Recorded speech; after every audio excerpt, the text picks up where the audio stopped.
I forgot my microphone. Now it should be plugged in. So now we should be good to go. Let's see. Let's tune in real quick. I forgot my... Yeah, I can hear my own voice and it sounds fine. So we're doing Super Robot Wars yet again, everybody. Thank you for joining. It's our 7th stream. Huzzah! And I'm still having a good time. It's another Saturday where I decided to do a bit of an evening run here for a couple hours, do the mission we left off on, because I would like to see how that mission goes. So thanks for joining, everybody. If you are watching this live, or if you are watching the VOD on YouTube, it's much appreciated having you here. So yeah, probably no stream on Monday, this upcoming Monday. This time it looks like I am swamped and unable to come. So yeah, apologies for that. But to make up for that, that's why this Saturday evening, like, oh, I have time this Saturday evening. I am now popping in with this stream for you guys and my own pleasure. Let's be clear, I am having a very good time with this game as well. Like, it's hard for me not to have fun with the Super Robot Wars, although this upcoming mission looks scary, so I am a little bit worried here what we're getting into here. Before we actually get into anything, hold on. So something I said I would be doing. Let's go to BGM selection. Let's really quickly listen one more time to this song.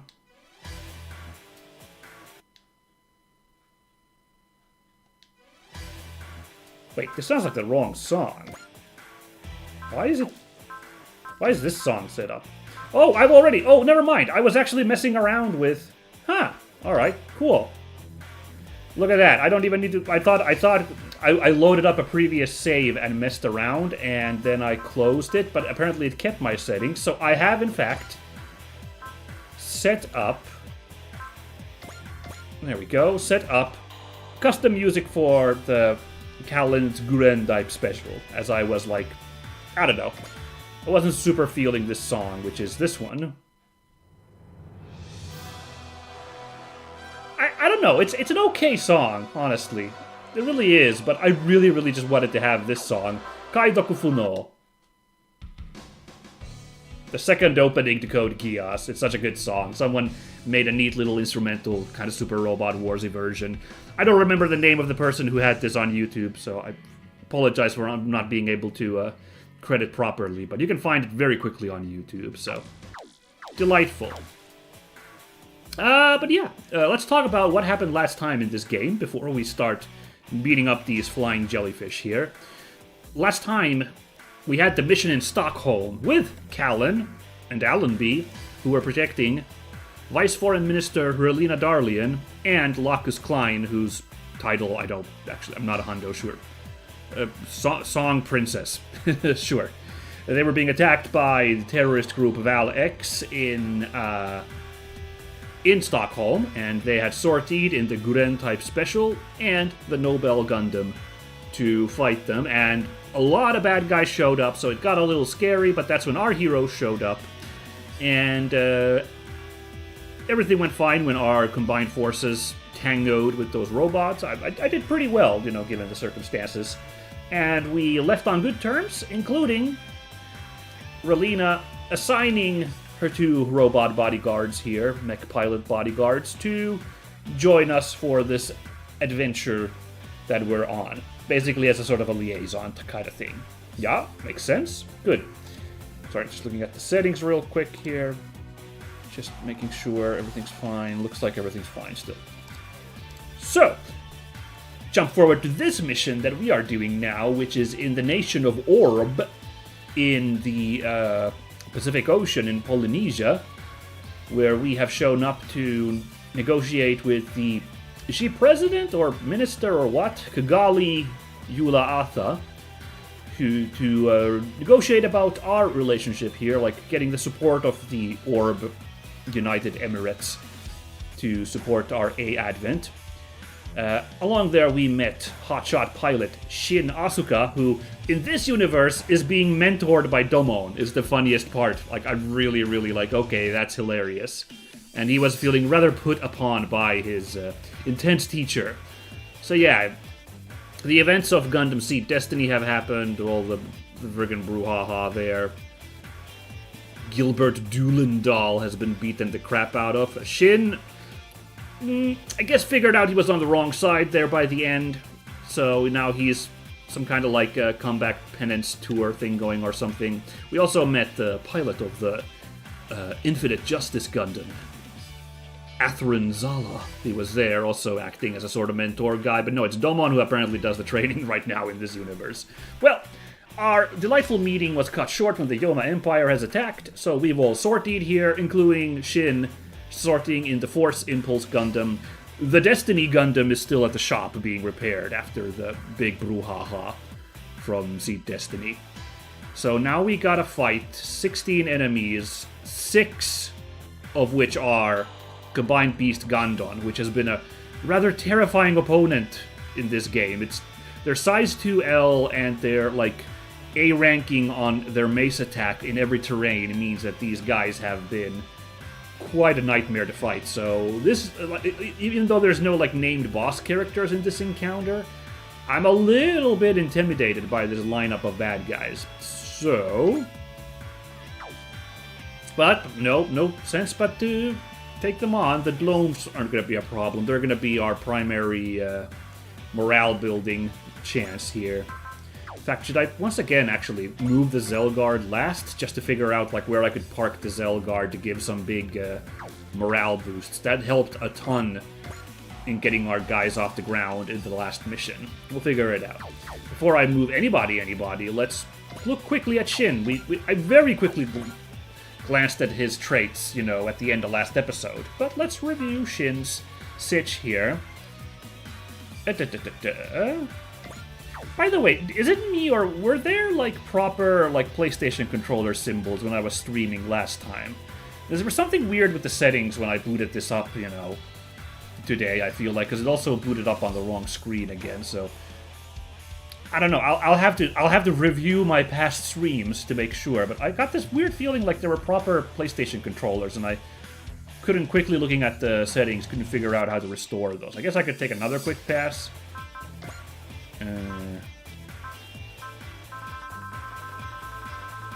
Yeah.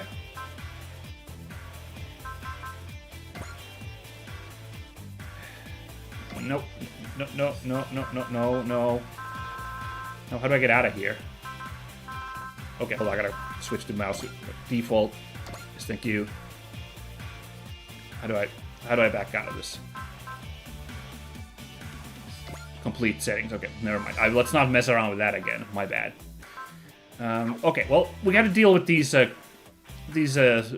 button symbols for now. I can make do. I can remember it pretty much. So, all right, Shinn doesn't have any crazy abilities except for whatever this question mark might be. He's got focus and persist. Focus is a pretty good one for a super robot. A real robot pilot. Persist will help out a little bit as well. Interesting choice. He's got a potential level 6 is a pretty good. Fighter spirit gives you a starting of 2.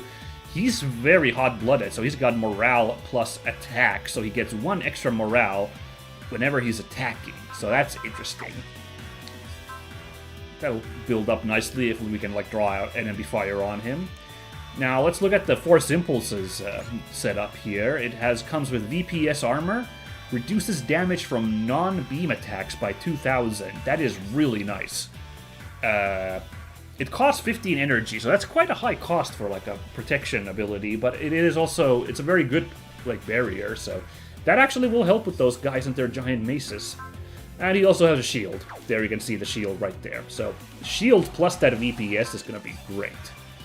In terms of attacks, he's quite short range for a Gundam, I feel like. We're pretty like, you know, go in big attacks here. He's got the Excalibur is an anti-ship laser blade, a massive ass claymore that hopefully we can build up to. Needs a little bit of morale, but not too much. He's got a beam rifle to provide, like, you know, ranged options as well. What was his, yeah, his CQB is actually slightly better than his ranged, so he actually is better at melee stuff, amusingly enough. Alrighty. We'll see how that works. I probably shouldn't get too hyped up here, because, spoilers, he's gonna switch to the Destiny at some point. So that'll be then. But for now, we're gonna rock the Force Impulse, which is a fine Gundam in itself. Also, let's remember that we're fighting here in Orb. There's quite a few, like, you know, buildings here. Like, sneak on top of those, we might get some benefits. But, like, for now, we just need to, I don't know, like, I could actually, you know, smart play would probably be to, like, hold back, we'll let them come to us, you know.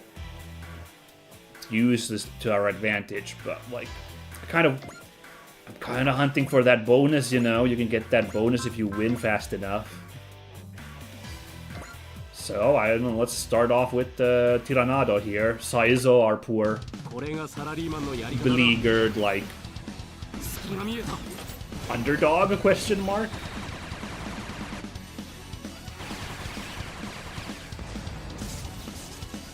Nice, okay.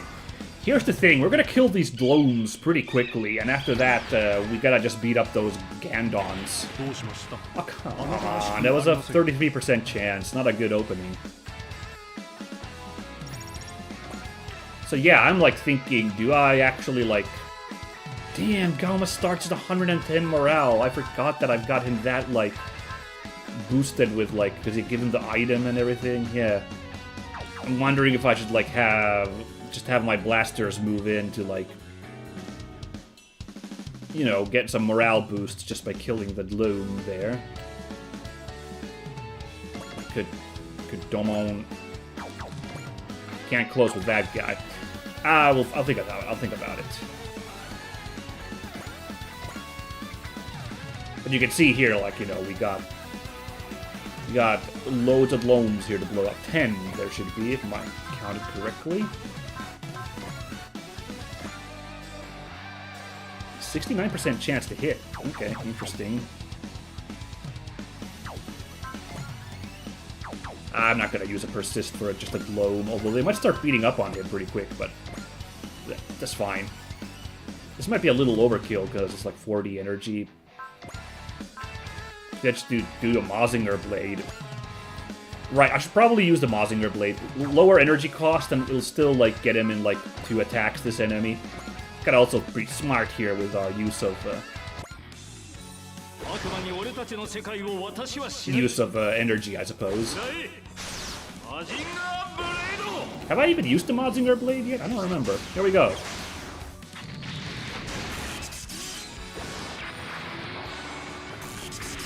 Simple and clean.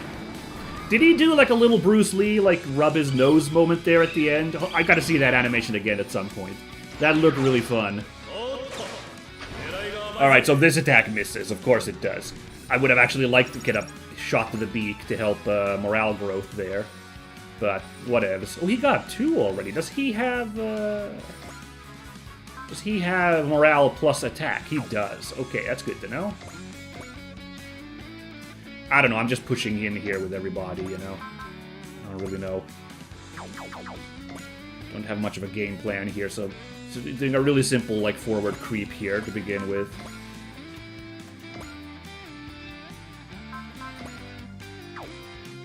Again with those attacks, 37% chance.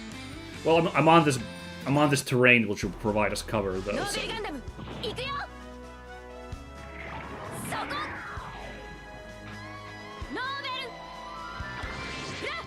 Yeah, I love it. I haven't watched any new anime after having finished watching what was it, Dynazenon last week. Haven't gotten a chance. I know I talked about maybe watching Getter Arc a little bit because I've been kind of enjoying the Getter Arc lads, but I haven't really had a chance yet. You know. Didn't have a chance this week, so that's fine. That's all good. Should I actually, again, blow up some of these guys to, like, get some XP for my guys? Rain is already level 7.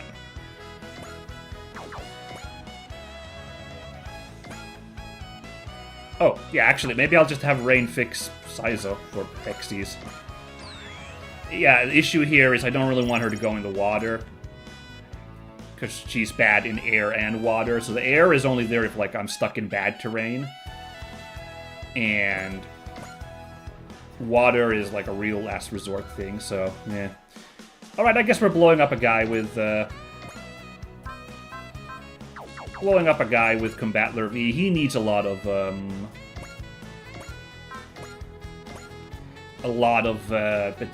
what's it called? Morale for those big moves, so I guess we'll start up here. Have we used the yo-yos yet at all? I don't remember. Like, when I think of Combattler V, this is the weapon I think of, honestly. I think the yo-yos are the most iconic, you know? Look at his tricks. So cool. I'm gonna take a drink at this point, by the way. Take an early hydration drink.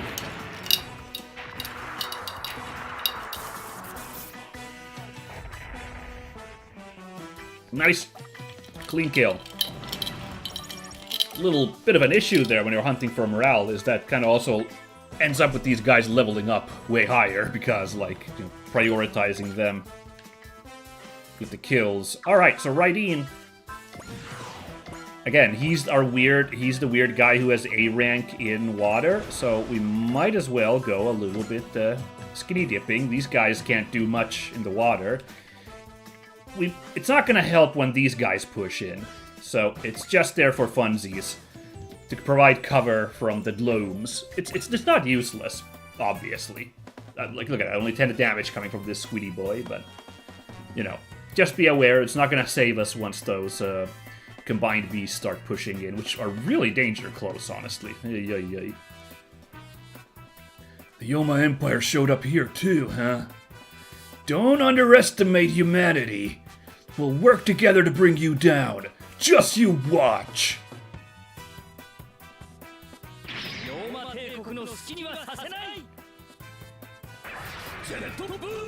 Let's go.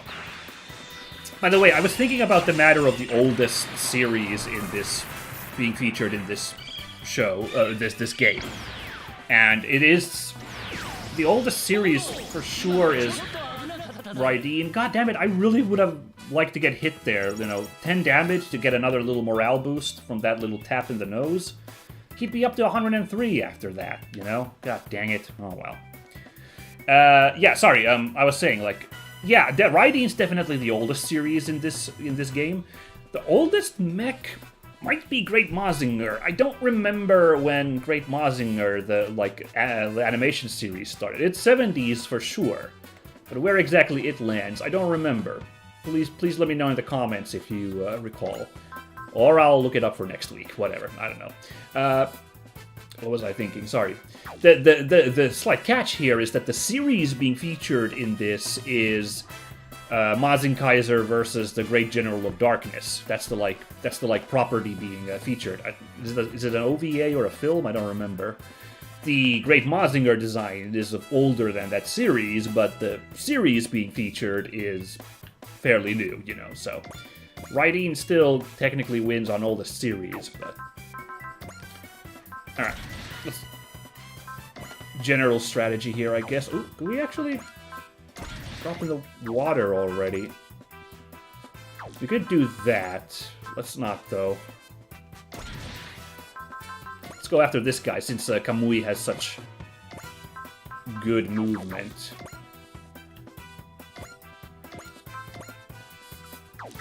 So, could I catch this guy from here?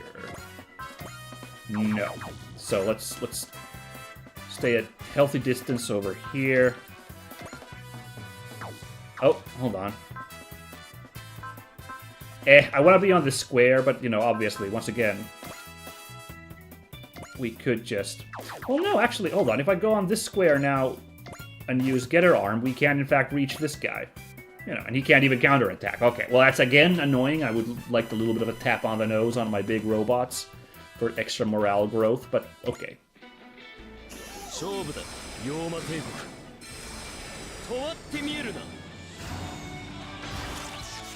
Hola!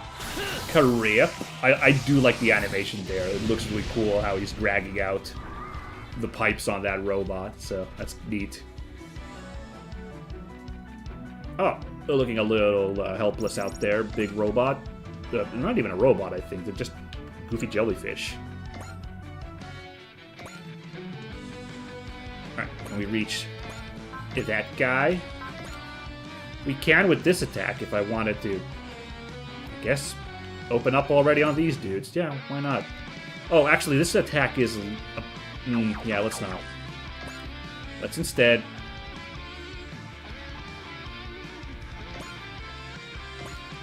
push in... Oh, no. Push in here, I guess? Going with the heat sword on this guy. Oh, wow, that low damage because of the shield. Very good. Hey, there's that music. Yay.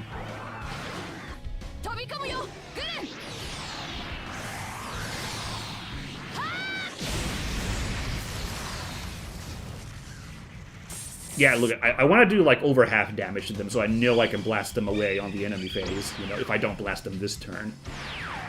Whoop.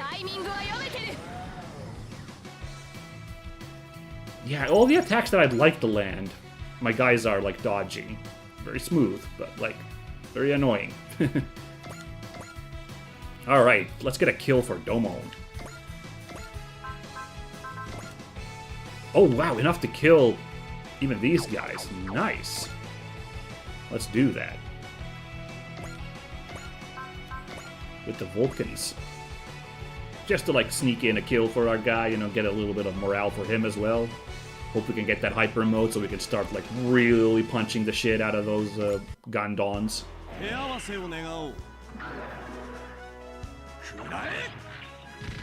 Brrr.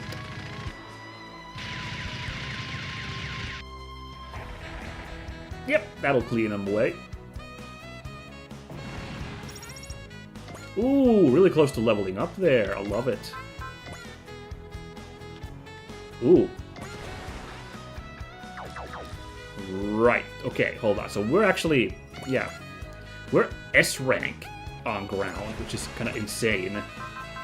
We could already open up on this guy, but now we're only A rank in the water, which is still really good for the water. That guy does have a 26% chance of hitting us while we're here, but he's shooting with his missiles, which do not work so well in the water, so... I guess we could open up on the first Gundam, you know? This one I'm not playing exactly like I usually... sorry, this is how I play easier Super Robot Wars, where I just kind of spread my attacks on the healthiest enemy. Don't feel the pressure to like play super carefully yet. To like really like prioritize my attacks and positioning, but we'll see how it goes, yeah?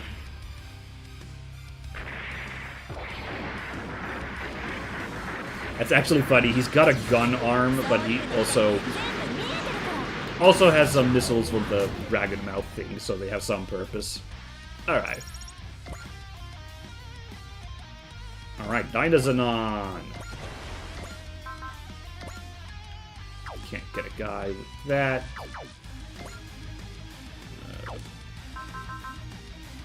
Actually, we're really bad in the air as well.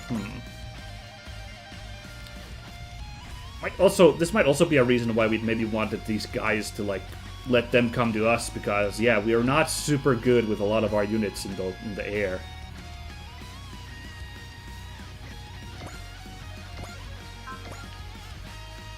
Okay, but hey, we can.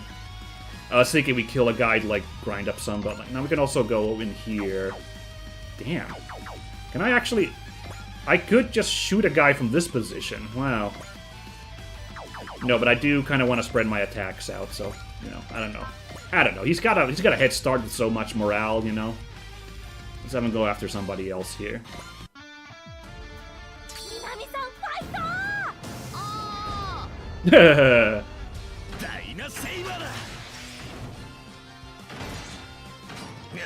These goobers.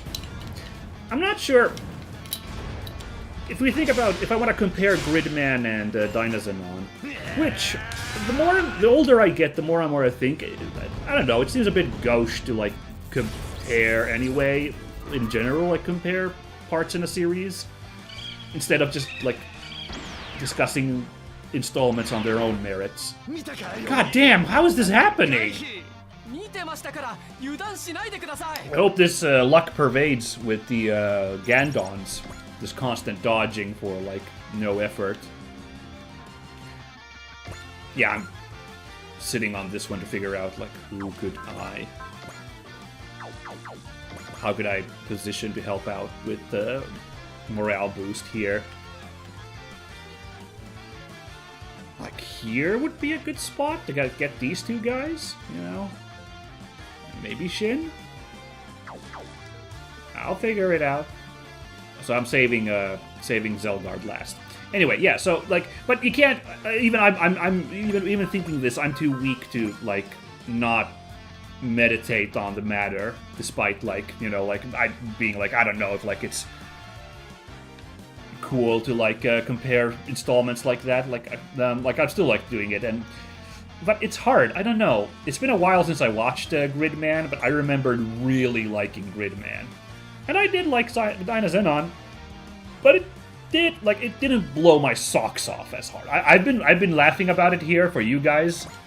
Like, I've been having a good time with it for sure, but when I think back to it, like, I'm not sure it like hit exactly as hard as as Gridman with some of its cool stuff. That's gonna kill for Advent, I guess. Why not? Let's not overthink about this, like, who should get killed, okay? Like, especially with our, like, main character battleship. Might as well get some kills for them to make sure that Echika stays nice and leveled up. Whoa! But yeah, not gonna lie, I'm a little scared about those Gandons. Like, once they're already gonna hit us on the next, like this first enemy turn. And will I have built up enough morale to like start tangoing with them? All right, there's an assist on the board now. No. Let's close in. Oh, also switched around the music at the end of last stream for this thingy, as you might recall. So let's listen in. 27% chance to hit. Ah, let's not going to use an intuition for that.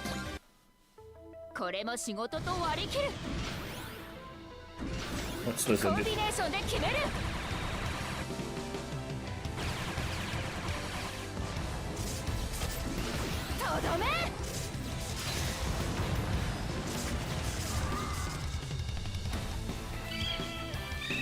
Yeah, I don't know. I like this tune a lot, so yeah.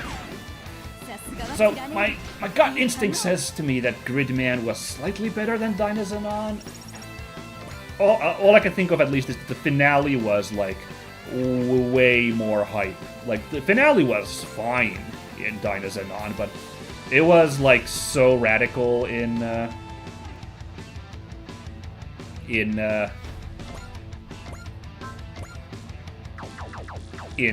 what's its face in Gridman. It was such a cool like finale, so I don't know. Okay, hold on.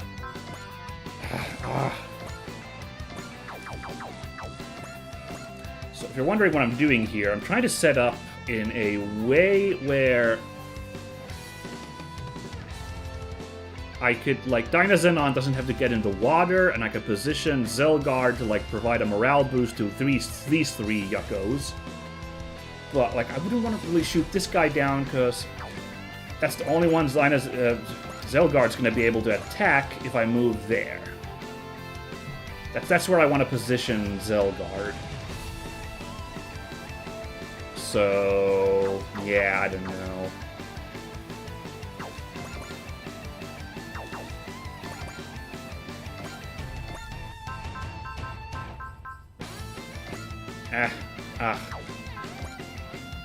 Guess I gotta do it. Also, kind of want to get a kill for Shinn. Come on, he's our new guy in the team, so... Well, he's not on the team yet, but, you know... Got a funny feeling we're gonna get Shinn on the team pretty soon. I can't do it. My body locks up whenever I'm in an actual fight. Damon told me that those who doubt themselves can't muster their full power. So that means I still doubt myself? That's actually really cool, you know, given the, like, the weird ending of Seed Destiny, you know. Oh, by the way, this music, hold on. Right, Ignited is such a good song. I'm super happy to hear this playing. I can't remember which Seed song played, Seed Destiny song played in Super Robot Wars V, which is the last time I played a game with the Destiny guys in it, but, like, hearing Ignited is so cool. Oh, neat. Hey, this is nice. Wow, he's good. Guess that's what you get learning from Durman. No, this isn't anything close to the strength I saw him using during the war. He was like a force of nature back then. So why isn't he making use of that now? What's wrong, Shinn? Is that all you've got? Don't distract me. I'm doing my best here. Shinn, do you still doubt yourself? Is that why you can't make full use of your power? Yeah, see, like what I was saying before, that cool music cut me off. Like, that's a really interesting place to, like, you know, actually, like, really study, like, Shinn's headspace here, because, like, he's not in a great spot at the end of the confusing end of Destiny, because short non-spoiler version, he's the protagonist for most of the show, and then for, like, the last third quarter of the show, suddenly he's not the protagonist anymore, but he only realizes that, like, pretty late, that he even realizes he's, like, on the wrong side. And, like, he, like, you know, he's left, like, oh god, you know, so. So now this being, like, you know, like, him having to deal with the aftermath of that, kind of fascinating. I'm sorry, fantastic. Let's not get that excited. Yeah, unfortunately, Zelgard can't get any kills now. Because I do want this position. Disposition. I believe that's everybody, though, so let's see how we survive this enemy turn. Oh, who are you going after? Oh, Zelgard! Never mind, Zelgard gets a kill real quick like this. That's nice. Yeah, I have not seen that new Seed movie yet, Gundam Seed Freedom. I've heard that Shinn is really cool in it. So, I should probably see it, but, like, I haven't had a chance yet. It's sad, actually. It was supposed to, at one point, it was announced that it was gonna be airing in theaters here in Finland, but something happened with it, like, and it didn't happen. I do believe it aired down south in Estonia, in Tallinn. So me and my friend Jonathan did briefly float the idea of going to, like, the theater in Tallinn. It's, you know, a day trip down there. It didn't materialize, so. Great, Mazinger getting a beat up now. That's fine, that's fine. We are in range. Let's not use Breastburn. Like we saw earlier, Mazinger Blade is perfectly fine. Because, okay, hold on. Breastburn, the only reason we'd want to use that is we'd maybe get a crit and kill this guy. I don't think even with a crit that's going to be enough to kill this dude, so I'm not putting my money on that. Instead, we're going to just Mazinger Blade it up.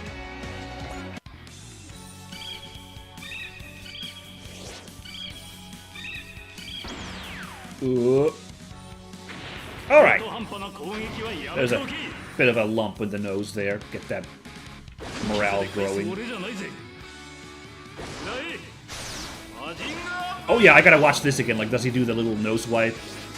I'm curious if I was imagining things. Okay, here we go. Oh, he's like, I swear he does like a little like nose sniff there. That's so fun. Ooh, Raideen getting bullied. Okay, let's hope this one hits now. So, because again, that's free morale basically. Because 10 damage is nothing. Well, that shield was a little superfluous, given we were only taking the 10.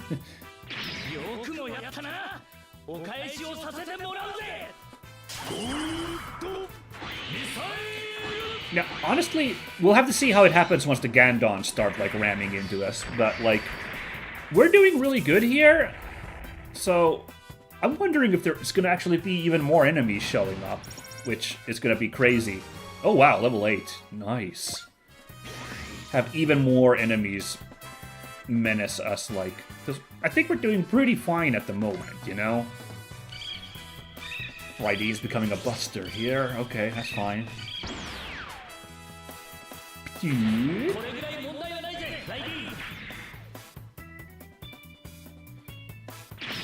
But if that happens, I'm trying to wonder what could show up still to menace us, because that might push this into being, like, actually pretty damn challenging if that happens.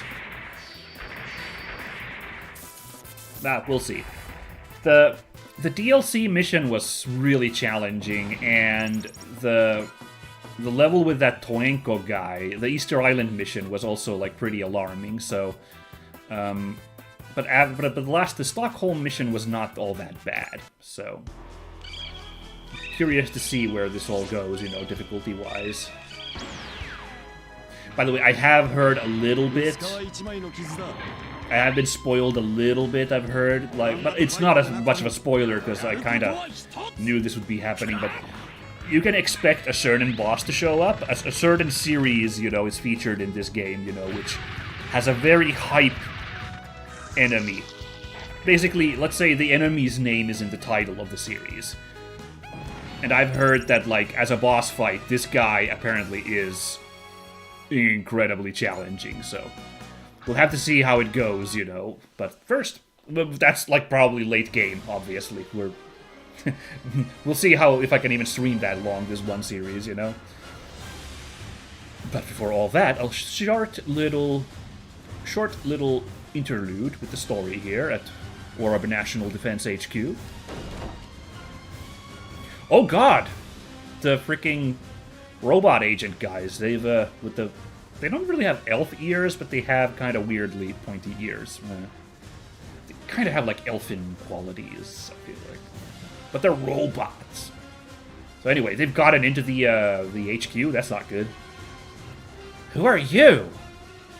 Kigali Yula Atha, representative of Orb. You shall be eliminated.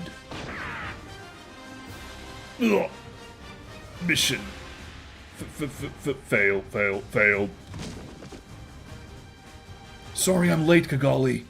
I had no idea they'd get this close. Atherin. Thank you. Fortunately, all the intruders have been taken care of now. Forte's warning was spot on. If we hadn't tightened security, who knows what would have happened here. Atherin. Who are these guys?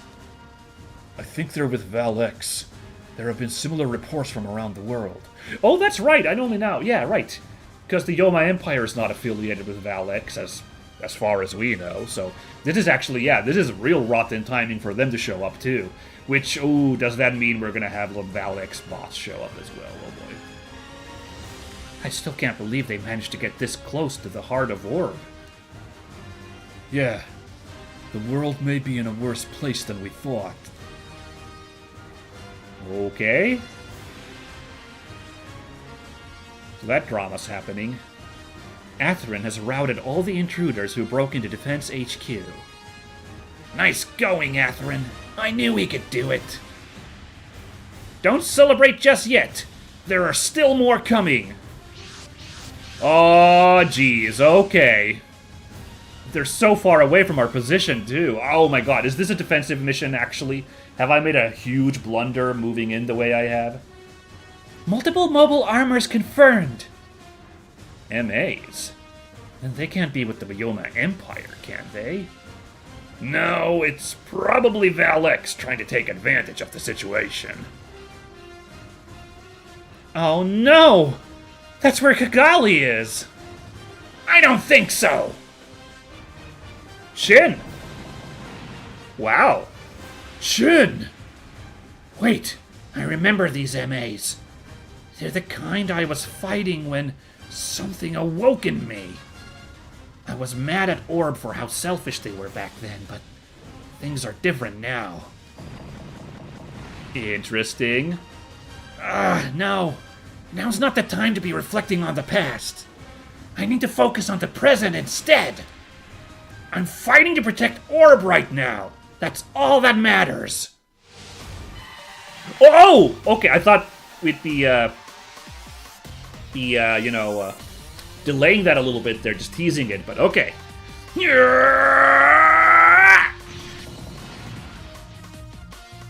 Shinn! Aw, this is too bad. In other Super Robot Wars I've played with Seed characters, when they enter Seed mode, like they got a different character portrait with the eyes doing that Seed thing. But here he just looks normal. That's annoying. I'll hold them off! Back me up! Okay, hang in there. I'm on my way now. So, Shinn's latent power is awakened by anger. No, not anger. A strong will! That's it, Shinn. Fight as your heart dictates! How dare you try to burn Orb? How dare you try to disturb the peace? Do you really want to start another war that badly? Okay, only problem, Shinn is really alone now, and it's enemy turn. So he's activated Seed mode. That's a thing that coordinators from Gundam Seed can do. We're going to see how strong that is. I'm also going to switch to the Wave Surger here. Switch from the Wave Surger here because, again, just playing it safe with the energy, you know. With these lumpies, you might as well. The big guys, I'll probably, because they got potential as well, you know, so. But these guys, you know, I can probably do this. Now, yeah, okay, so the reinforcements aren't super bad. 6 of those Zamzazas. But Shinn having to solo them is kind of scary. So we're going to have to see how good Shinn... I keep saying Sheed mode, because it's Shinn. You've activated your Sheed mode, Shinn. Very good. Yeah, we're going to have to see how he can hold up. I'll pump it to the best. Ay. Look at this damage already coming out of this guy. Because the enemy gets to cheat. They get morale boosts when their allies die, which does not happen to us. Like, I guess that's why it's hard mode, but it's still... Oh, it's so frustrating, you jerkwad. Okay. And our damage is terrible on this dude. Look at, did you see how low that was? Okay. Damn, that's blocking and it was over 1,000 damage. Oh, man. I'm sorry, I've just been like, all the fights we've done against these busters, like, I'm getting really spooked by, like, how hard these combined beasts throw down with their maces.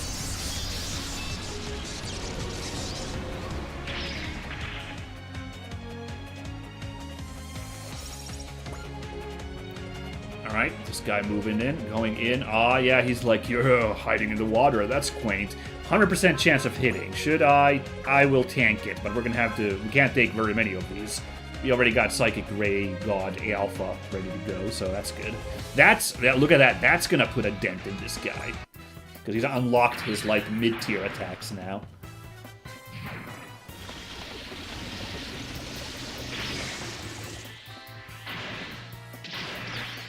Wow. Okay.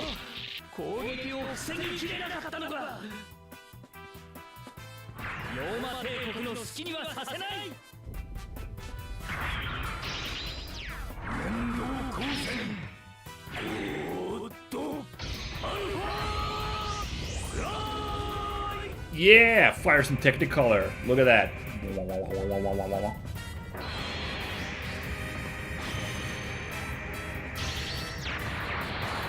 Nice. I guess also Raideen size L, so less of a size difference against these mega huge guys. So also you can see that damage output. We are a tiny little Lunadrach here, so... Oh, this is gonna hurt so bad. Okay. But we can at least throw the Soryuga in its face. The superior evolutionary element distant factor. Oh yeah, right. C does stand for something. Right. Oh, I forgot. Word is that Shinn Asuka has it too, but I don't know. Still, being able to unleash your hidden potential is a ninja specialty. So I've got to make sure I don't come up short.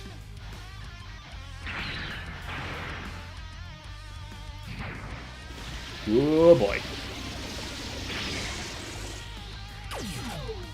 Whoopla.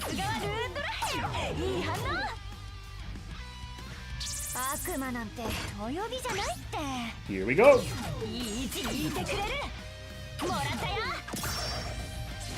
Well, let's hope this maybe crits some extra damage. Man, those values are really like bumming me out, you know.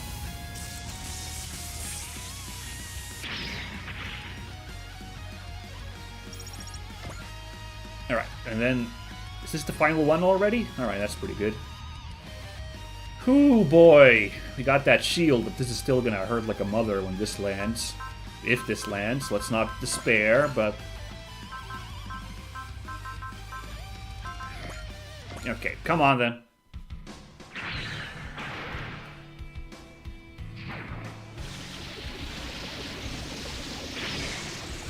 Ooh, no!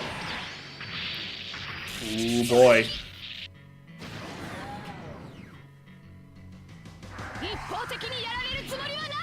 Alright, well I appreciate Callan's feistiness.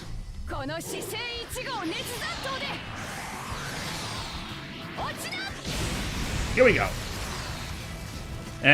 Come on with those damage values. Okay. Okay. Oh no, there's still this guy over here, but he can't get anywhere yet. Alright, can we look at Seed? Activates at 130 morale. Ooh, did we get a morale boost here for free? Alright, your dodginess is increased, your critical rate is increased, and you get some nice free SP. You get 10 SP basically every turn. Nice, nice, nice. Oh, and look at that VPS armor doing some work here, because this guy is using its Hyper Oscillation Crusher, not beam-based. Nice. Yeah. Let's just open up then, see how this goes. I'm not worried. I don't need to use any of these yet, although I could just use persistent, like take no, but no, it's fine. Let's go. The fog in my head's completely gone. My movements felt so awkward, but now everything feels so smooth. Back then, I was so focused on protecting Orb that I didn't let myself think about anything else. Maybe this is that Meikyo Shisui thing that Domon was talking about. Okay.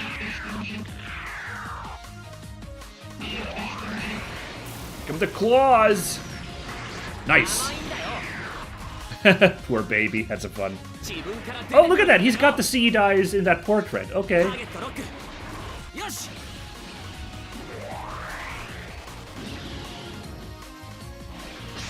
Ooh, I'm excited to see how the Excalibur is going to work on these guys. Once I can, like, close in the distance, you know. It's pretty short range, so I can't do it yet, but pretty soon. Well, now having seen those damage values and everything, now I'm feeling a little bit better about Shinn's chances here. You know, like, okay, those are the kind of attacks coming our way, but he is going to be starved for energy eventually, and then, like, these attacks are going to do damage when they land, with his DPS running out. Especially if I start busting out the Excalibur. So I am going to be strategically moving Shinn towards our main force to draw the enemy that way so that we can easily link up and, like, deal with them. Like, and also he's going to be running out of ammo at this rate. So, yeah, we definitely want to get him closer to our main forces so we can resupply him. For now, like, this and, like, next turn is going to be pretty smooth. Nice, nice, nice. Let's move Shinn right away so I don't forget him dangling over here. But certainly we want to check the Excalibur out now, don't we?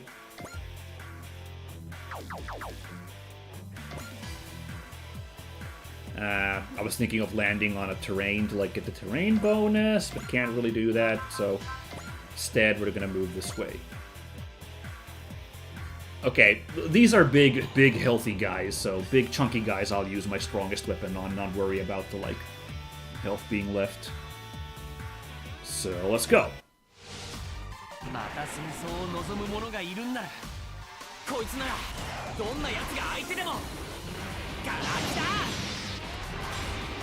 Alright, and they connect. Yeah, double-bladed.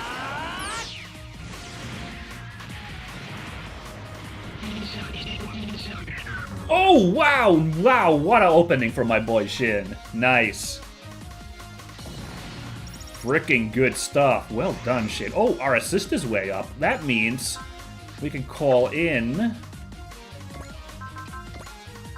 the big guns here. Why don't we do this since we're in pretty good positions to just start clobbering these dudes, so... Beginning analysis. Forgot all about... Could have maybe done something a minute ago there, but that's fine. Okay. Who do I want to do this work here with? Okay,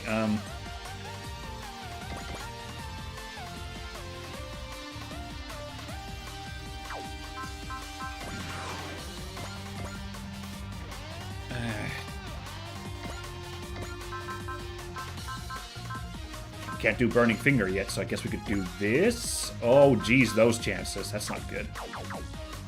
Oh, no, wait, no, sorry. I looked at the support text wrong. It's not Combattler. I was a little surprised, actually. Like, oh, Combattler can do that? Okay.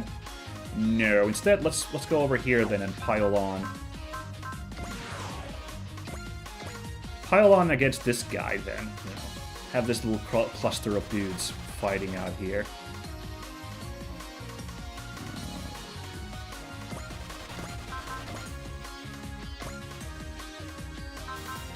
Okay, I'm getting a little spooked here, but I think now's the time to start using SP. Last game that I played, you know, last week, we ended up with, like, a lot of excess SP, because like, I was being very frugal with those. Let's not do that this time. In fact, I really could have just... Shinn generates so much SP now, thanks to his seed mode, that, like... I could have actually just, like, used his focus to make sure that, like, I'm not getting busted by those enemies.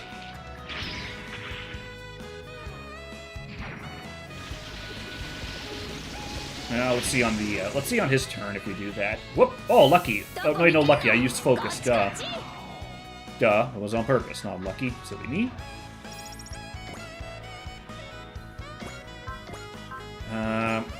Not really providing any, like, huge force multiplier benefits here with the health and energy. Just these guys, because I haven't really moved the ship.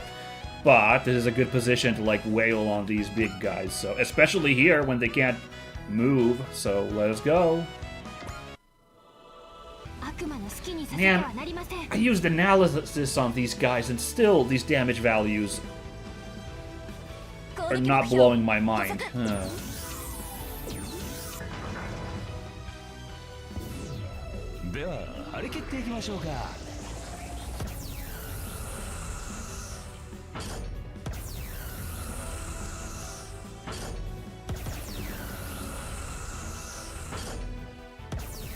Whoop. Oh, no, wait, I forget, that's a fake out.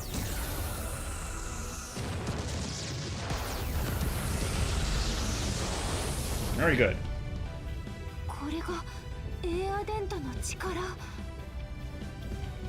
Yeah, dude, we get a free attack like that where the enemy doesn't counterattack. Very much worth it. Even with a unit that, like, would benefit from, like, a little morale growth, which this unit is not such, but, like, you know, if there were such, you know. Okay, Rain. Helping Raideen would be a priority, I guess, but I'm more worried about the Guren, so let's see. So, Rain can move there. So Guren, if we pull it back, in fact, yeah, Callan did say she was, like, moving back to try and help out Shinn, so I guess this is a plan?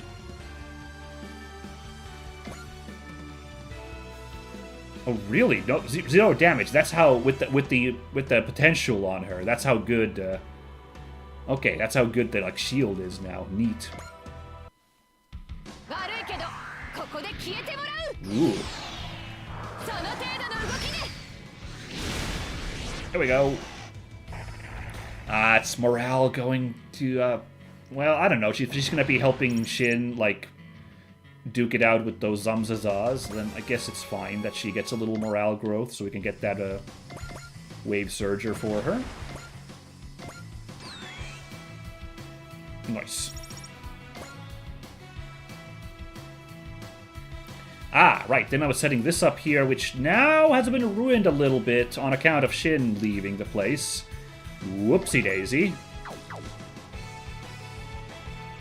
How's Raideen's attack? He's got the Godbird attack. Which is very close to getting, so... Yeah, maybe we instead move Raideen this away to set up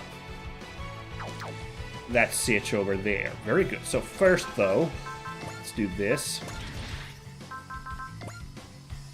I'm gonna here with Khan. How's this with hitting the... Oh, A rank on everything. Nice. Ooh, only 920... Oh, it's the missiles. That's why. I was getting a little excited there. Let's go. Ooh, so poetic.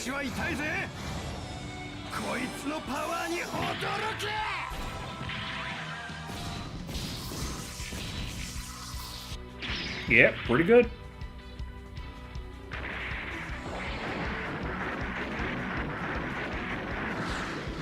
Oh boy. No, it's fine. This is what we're built to survive.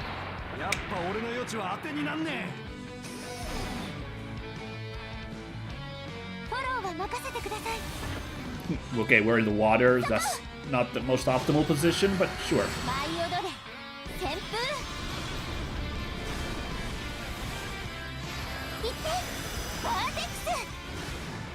The vortex. Very cornery today, our stream. That's fine. Okay, okay. Very good, very good. So yeah, huh. Good, also. Right, okay, never mind. Oh, we could do another quadruple threat here, actually, if we do like this. Wow, okay, hold on now. Hold up, now we're cooking.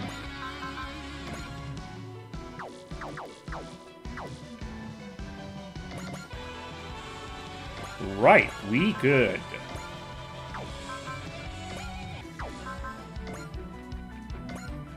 Let's do this also, I guess, to build up, because, yeah, Raideen's doing pretty good with that morale, so also Combatler could get this boost. Ooh, I forgot to check the chances to hit. But I guess it's pretty good.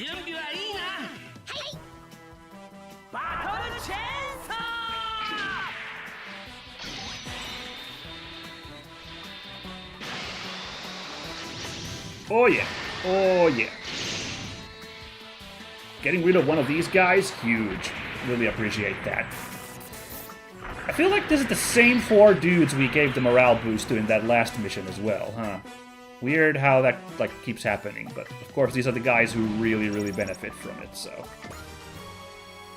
Nice. Any spirit commands for anybody? No. This middle area is actually feeling a little open, although we've put a pretty good dent in these robots already, so... I guess no worries on that front.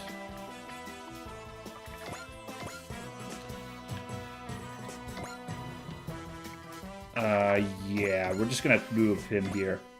Park like that, because then we can drop the 10 morale dogma. Everyone's... Ooh, look at those values. Whoa, ho, ho, ho, okay.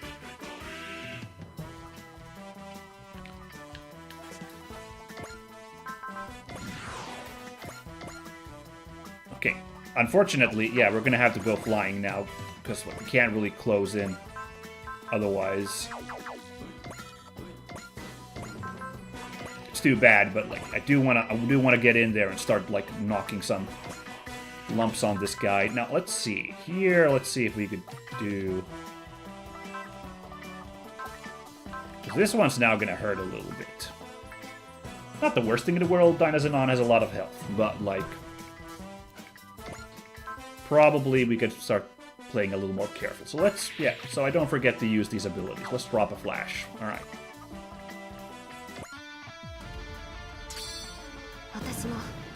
This rate actually not looking too bad. It's just that I'm really scared of those maces that these guys are swinging, and also, like, we're doing individually little damage to them, but since there's not that many of them, like, we're able to pile on them pretty decently. So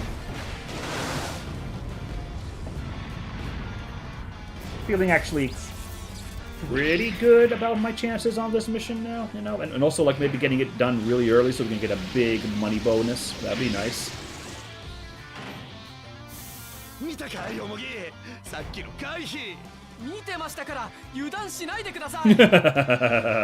But I want to stunt on them, guy. Come on, man. Well, I'm looking at the clock. We've done an hour now. So the first time in this series now, what I'm going to do is take a break in mid-mission. Because today, I'm already thinking I can't, like, go super long. Because I started a little bit late tonight. I like starting at 6 in Finland time, and I started at 7 today. So I'm thinking I'm taking a mid-mission break here, everybody. And we'll finish this mission then on the second half, and then we'll do a little bit of level ups and start up the next mission just to see where we can pick up, hopefully a week from now. But this is going to be the break of today. So everybody, please get up and go use the bathroom, fill up on your drinks and your snacks and whatever, and I will catch you all here in about 5 minutes or so. Okay? Okay. Oh, right, yeah, so I'm going now. So, okay, so be back in just a second. Okay, see you, bye.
Okay, we're back, and we are good to go again. So I hope you guys managed to take care of business on your break as well. Alright, back to bullying these dudes. By the way, you can see which flank is stronger, like we're already wiping out guys on this end. Over here, there's still a Gloam alive, and this guy who is completely unwounded. No worries, no worries. Alright. Hey, is that another... Oh no, this guy can reach us, because it's 6 squares, not 7. That's annoying. Yeah, we don't need it. I'm fine. Can you tell I'm still not treating Saizo with a lot of respect? I don't feel for him much, although his damage here is pretty good, so...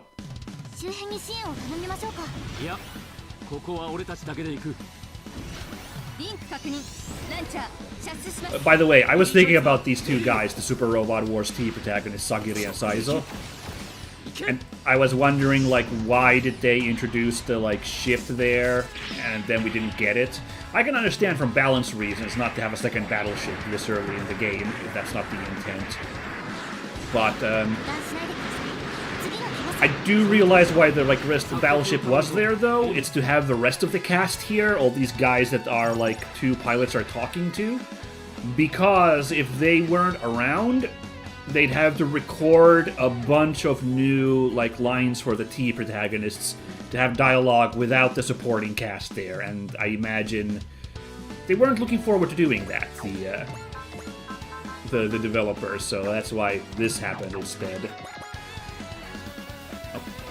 Okay... Can't close in with that guy yet, so instead, let's play keep away here. As best as we can. Let's instead bring a breast burn on this guy. 74%. Okay, hold on. Let's do a persist at this point. I know, I should be like... I really should be like playing for lower health with the super robots to get that potential boost, but... Oh, that was a cool quote. He was talking about Jinguchi from Raiden. Oh man, I should have been paying attention to that. That was cool. But yeah, I don't know. I'm just like... I like playing it careful, even with super robots, so... I'm sure it will be getting knocked around in a minute when the full health Fury Beast closes in.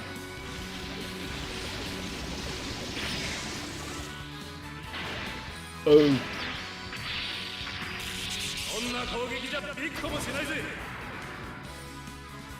I think that's a line that Koji says as well, the Big Tomo Shinai thing. I don't know exactly what that means, but anyway, that's kind of fun.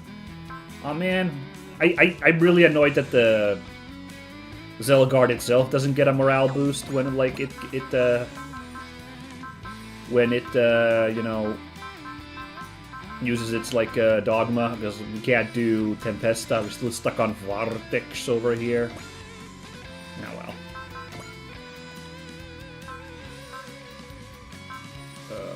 Yeah, let's do a focus just in case, I guess. What I'm anticipating is we're gonna have a free turn while we move in on the Zamzazaz in a bit. And that'll give us like a turn or two to just build up SP for everybody. So might as well cash it in this turn, you know? We're going in Nova on these guys, so... However we can. This is still tricky.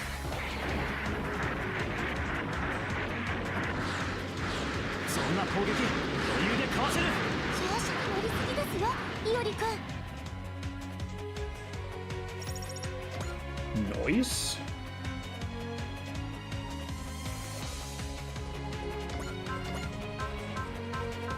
Can't use that one. Oh, really? A shoot down for Sagiri. Okay. I guess. Why not? Hey, one more guy off the board with these scary dudes, so that's fine. That's fine.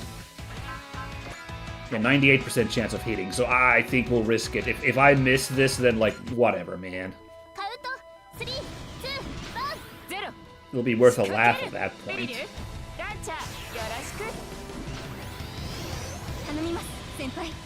Yeah, look at all this dialogue where they're like chatting with their support crew. That'd be such a work to like make new dialogue if they were like completely solo, Sagiri and Saizo. So bit of a shame still that like whatever that battleship is, we don't get to like see that in action. But yeah, that's why you gotta play Super Robot Wars T, I guess.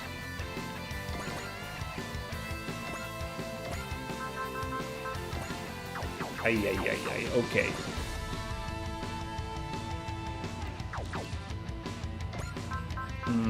How much does he need to activate Hyper Mode? Needs a little bit more. I'm actually thinking, instead of, like, okay, this is risky because there's 2 attacks coming in from these guys, but build up some morale for Domon and have him move in to help out Shinn as well. Which, again, look at this, like, plot and gameplay, like, fitting each other. That is, once again, like, you know, like, Domon moving in to, like, help his protege out, you know? Well, that's cute. So, yeah, we're gonna do that here, then. Alright, but first we shoot this guy down. Last blow. Well done, Shinn! I'm glad I was able to meet a man like you. But I won't be outdone! I'll overcome my own wall and reach a whole new level!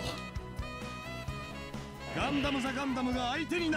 Gundam of Gundams! That's so cool.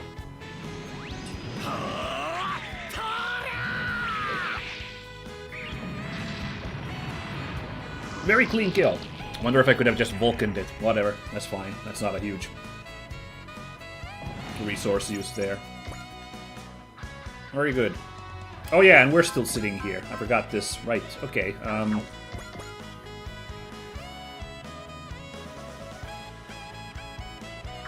So, hold on. Do we have a support... Do we have a support... We have only support attack, we don't have support defend. Okay, I was thinking, like, do I move into a position to help out Sagiri? Probably won't be necessary. So instead, I'm gonna push back towards the beach, because we're gonna be moving towards those Zamzazas in just a bit. I'm gonna bully this guy in the meanwhile.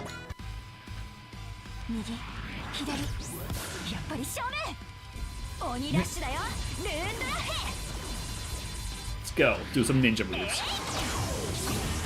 I wonder if we're ever gonna get to see the, like, whatever the, like, finishing move, the secret technique is. I've never been able to build up enough morale to pull it off. It's very funny. This is kind of our super move, for all intents and purposes. Like, I imagine at some point we're gonna unlock a new move that's gonna be the new super move, and they'll probably give us a like, morale boost for free at that point, but then we're just gonna see what the new move is. So that's what I'm wondering. Like, will we ever get up to using Ninja Art Tenraiken? I don't know. We'll have to do the strat with Zelgard on Lundrach at some point, I think. Alright, that's everybody? That's everybody. Cool. Oh, wow. Bullying the Tyrannado. That's interesting. Another kill for Sagiri, though. Okay, this isn't exactly how I planned it, but sure. She's behind on levels, so I don't mind that. But she is going to take a hit in the nose from this. Well, 40% chance, but I'm already like, I've had too much of a good luck here. I'm not trusting anymore. Get the Mega Buster Striker then online, so... No, wait, actually, no. The morale growth is not that huge. It's 5. In past Super Robot Wars, you get 5 morale from kills. I think it's lower. It was like 3 now, right? But we're getting close to it anyway. A couple more kills and we'll be there. Oh, but I keep forgetting. Killing enemies doesn't spread. That's the whole point of hard mode. Killing enemies doesn't, like, give morale to the whole team. I can't believe I keep forgetting that all the time, even though that's the whole point of this hard mode. It's the whole thing that makes it interesting, you know?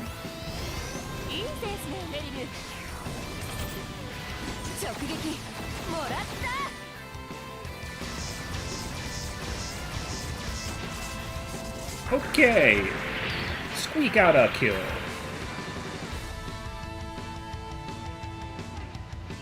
Yeah, I'm liking this song more. It was an interesting song that the Tirana Rex started with, but this one is jamming, so I made the right choice switching songs.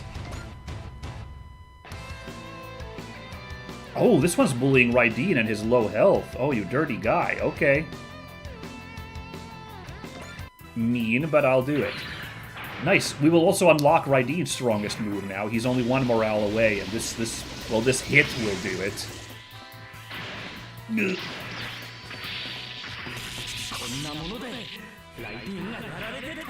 Boy, maybe it was a bit of a waste to put all those super robots in that one corner, because now that area's empty and they are really not helping out and mopping up. But to be perfectly honest, the rest of the team's doing just fine, so... we just have to use Excel to try and get them, move them in.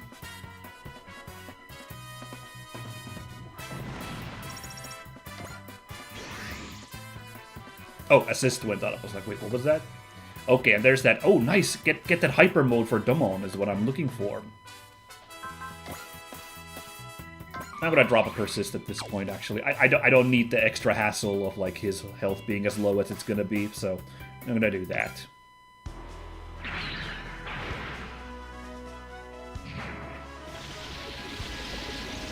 Oh, I forgot to check the chances of hitting. I hope it was 100%. Oh, lucky. It was 50-50, and we lucked out. Okay.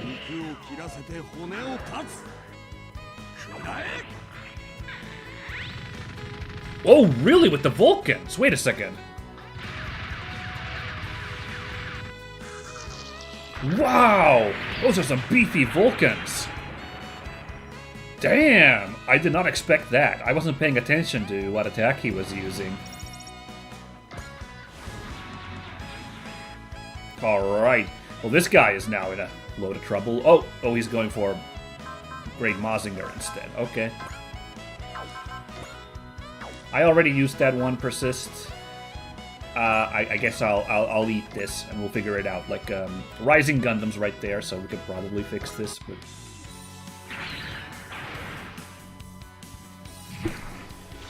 okay, well, you know what? Hey, you know what I'm noticing? Is that challenges which previously felt really, really huge are slowly becoming easier. Which is a great feeling in video games, right? You know, you love when that happens in a video game to have, like, oh, I'm overcoming these odds that I had so much trouble with in the past. And, like, this fight... these big boys have not been nearly as scary as they were in our first Raideen encounter, so I'm actually feeling really good about our throwdown here. Okay, right, I'm gonna do this too. I'm gonna drop that as well, drop that focus, so... because that'll save on energy quite a bit if we can avoid being hit, so... let's do it. This is now the Shinn show here for a bit. Everybody strap in as... Shinn just boogies it. Should I... just to keep things moving along, maybe I should. We'll watch this attack, and maybe I'll skip animations for the rest, because it's just Shinn stunting on them for a while. But we'll see what weapons he pulls out of his pockets, if he pulls something different than what we've seen so far. But,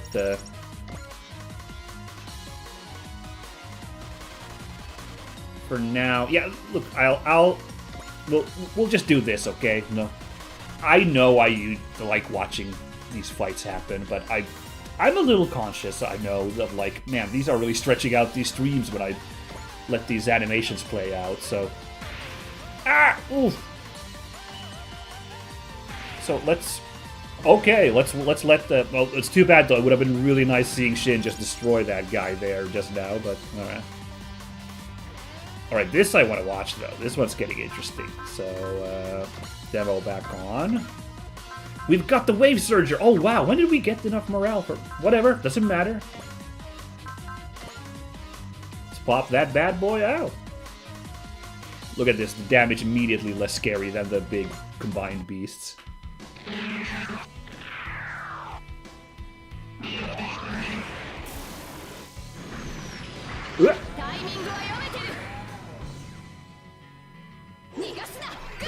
Here we go! Oh, this animation's so cool.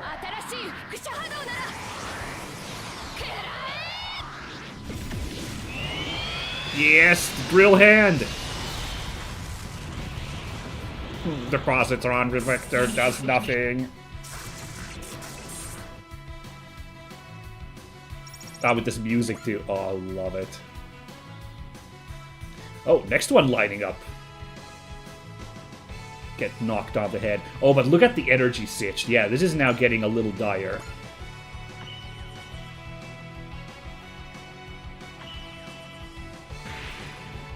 Oh yeah, oh my god, those crits. Right, because he's got the seed mode. Seed mode had the benefit of, like, really increasing your crit range. So, yeah. Nice.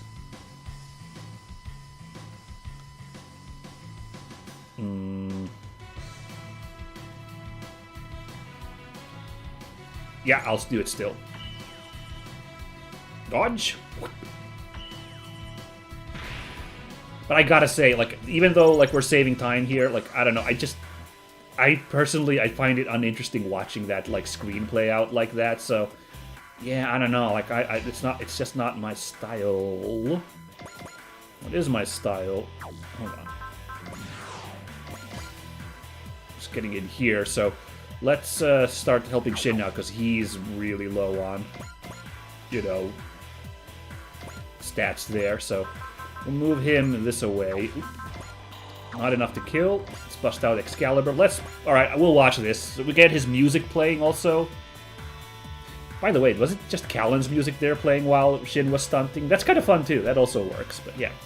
We will, do this, and then we'll move the A Advent in to provide its energy boost. In fact, we could, actually, if we can get close enough, we can pick Shinn up onto the ship for some real regen.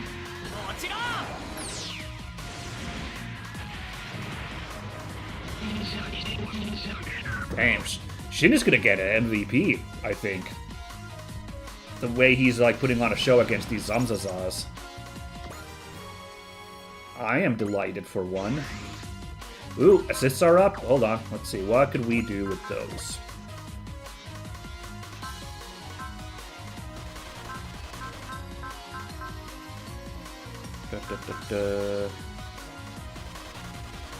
Okay, someone needs a health boost for sure. Righty needs a health boost. Although Tetsuya's the one on the front lines here, so maybe I'll just use it on Tetsuya. Let's be real. I'm on the Gauma squad too, you know? There we go. Could have also used Mari to, like, restore, I don't know, somebody's SP, but we're doing pretty good SP-wise, so... no, sorry, that's not what I meant to hit. Hit the sub-pilot. Nobody has Excel on this team, so unfortunately Dynazenon is kind of done for this fight, huh? Oh, look who's hit 100. Is that because he had, like, a special... Oh, no! Cancel auto! How do I cancel auto? God damn it!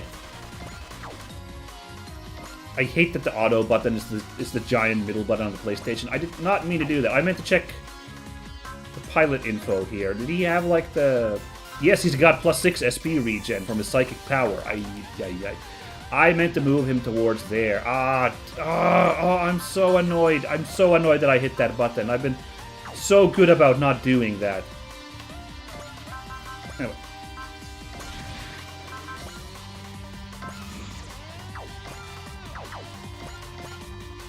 Nice! I figured with that speed that Kirik has, we could close that distance.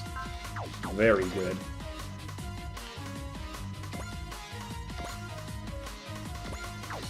Oh boy, I'm sorry, it's just a small thing, but I'm so annoyed because I wanted to move them over this way. It doesn't really matter because, like, but I mean, it does matter. If I got it in 4 squares, Raideen would have been healed on the A Advent's turn, so I am a little bit annoyed, actually.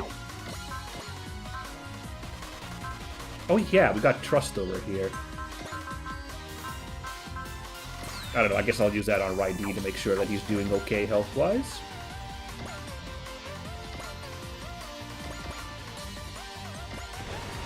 Oh, nice. Actually get out of the water on that one. So, yeah, actually I want to get on the ground because, you know, it's S rank on the ground, this crazy robot, so...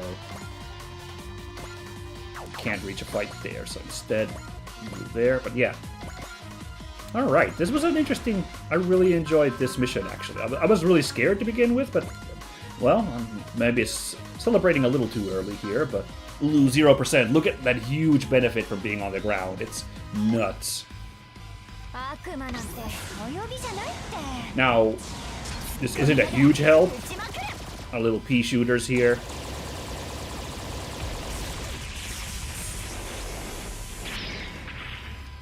Okay, I guess did it cause mobility down, which isn't a big deal with a gigantic monster.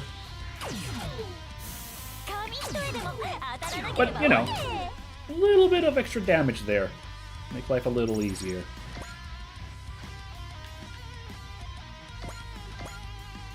Oh, wow. Okay, hold on. We're nowhere near close to Shinn. Do we have Excel on anybody?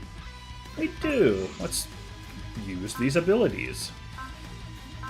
Oh, we should also... Ooh. Should have done this before we attacked, you know? Put the screws on that big guy. And we should also use some of these as well. Look at this. Gain. Someone gets double EXP. Someone could use that. I'm not sure who. But, like, someone could use that blowing up that guy. So we'll see who ends up being ready to blow them up. Nice! With that Excel, we can get in there. Pull Shinn on board.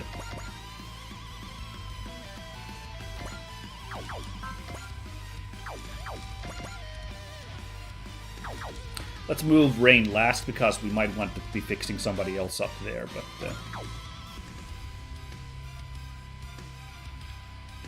Let's see if Callan and Tetsuya can together put this guy down.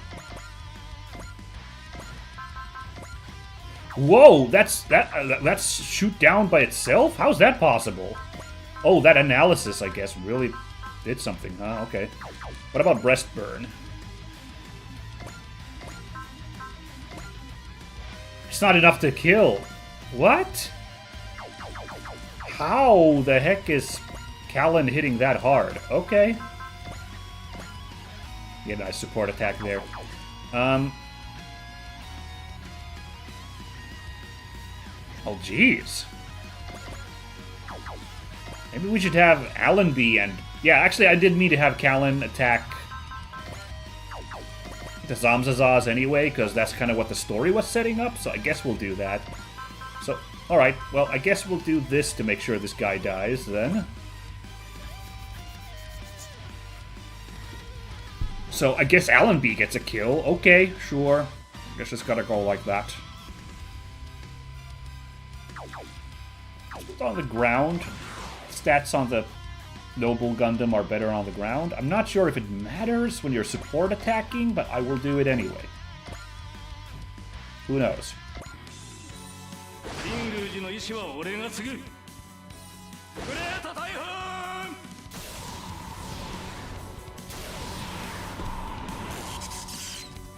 We're actually doing really good time-wise. Wow.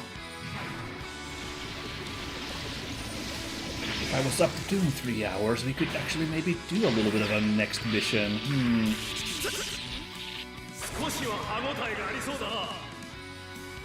But we'll see. We'll see. Hell yeah. Beautiful.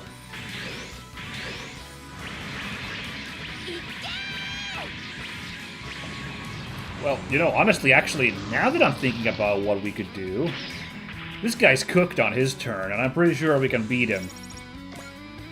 We could just, actually, everybody, the rest of the team just move in to clear out the last couple Zamzazas. Wait, there's 4 enemies alive. Where's the 4th enemy?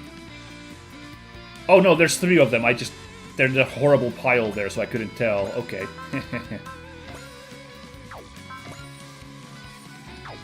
Ooh, my god, okay, hold on. Since when has Domon been this agile? He's got movement 8. Is that what hyper mode gives.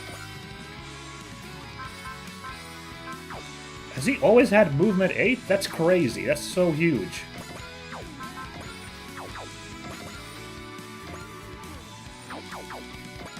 Anyway, yeah, I'm feeling lucky punk, so we're just gonna move everybody this away. And also, we'll let Domo wipe out a guy. The Erupting Burning Slash. Take that furthest guy, I suppose, so it's easier to mop them. And with all luck on enemy phase turn 3, we win. I'm feeling like we'll do that, you know? I think we can wipe all these guys. That'll make a nice little bonus paycheck. Yeah, I would call it almost a eagle if this were in golf terms.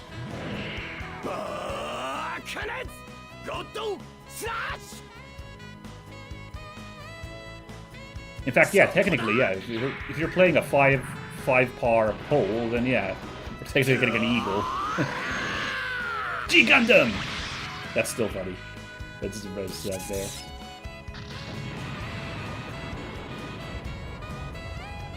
Not actually that humongous damage for a hyper mode special attack, but hey, I'll do it. Ooh, Domon. He was trailing on levels for a while, and now he's really picking it up. Look at this positioning, so she can protect both of them. Smart, smart, smart. Look at me, I'm smart. And let's see if we can bust these guys on enemy phase turn 3. Uh-oh, maybe not. Oh, but Raiden's tough, though. Raiden's feeling it.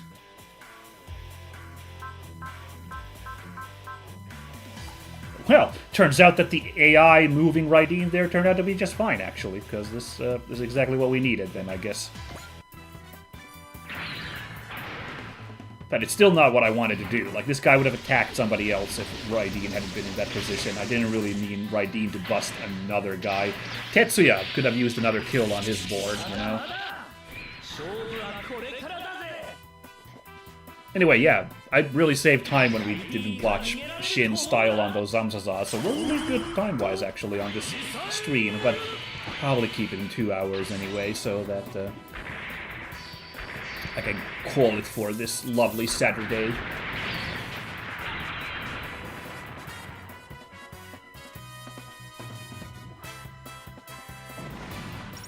Okay, that's all of the Gandons done, and I'm feeling good about it.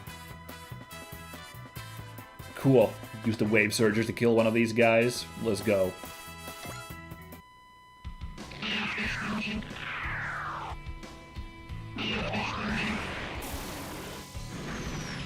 No, you don't. Oh, I'm getting a little sloppy. I'm not paying attention to, like, chances to be hit or, like, health or anything. I'm just like, now we mop up.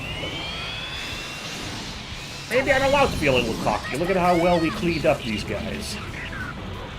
Booyah! She is such a blaster. I love it. Oh, who are you going for? Callan? Not Callan, sorry.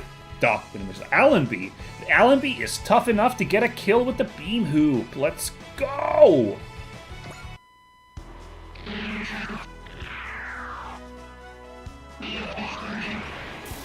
Oh boy. Ah! Actually landed a hit.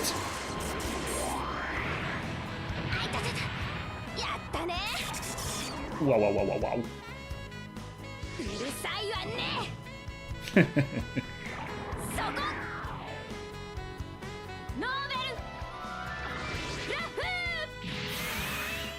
Let's go!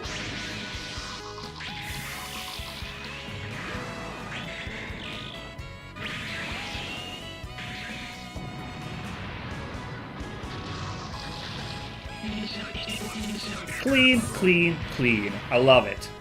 We got it.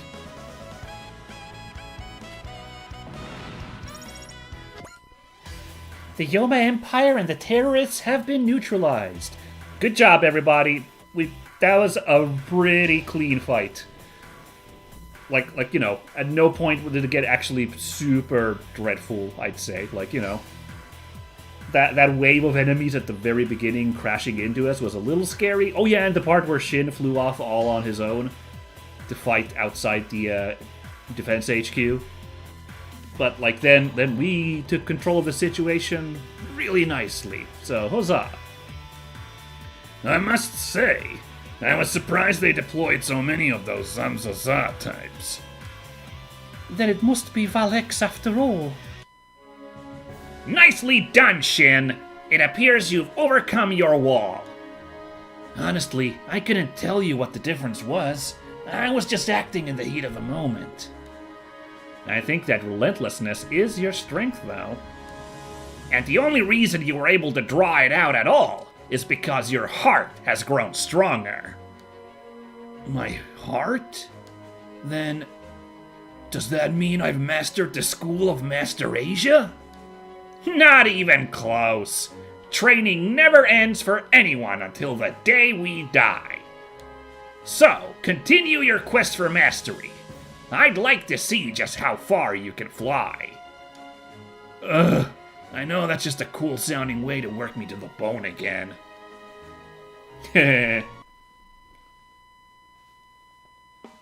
Alright then.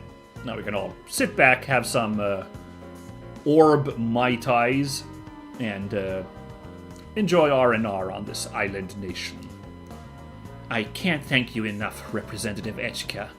We only ask you to provide energy, but defending us was going above and beyond. No thanks are necessary. I believe protecting peace is the duty of all the residents of this world. Don't invade other nations, don't allow other nations to invade you, and don't get involved with other conflicts. Right. The principles of Orb. And in addition to that, the A Advent does help other nations in peril. Hold on, gotta...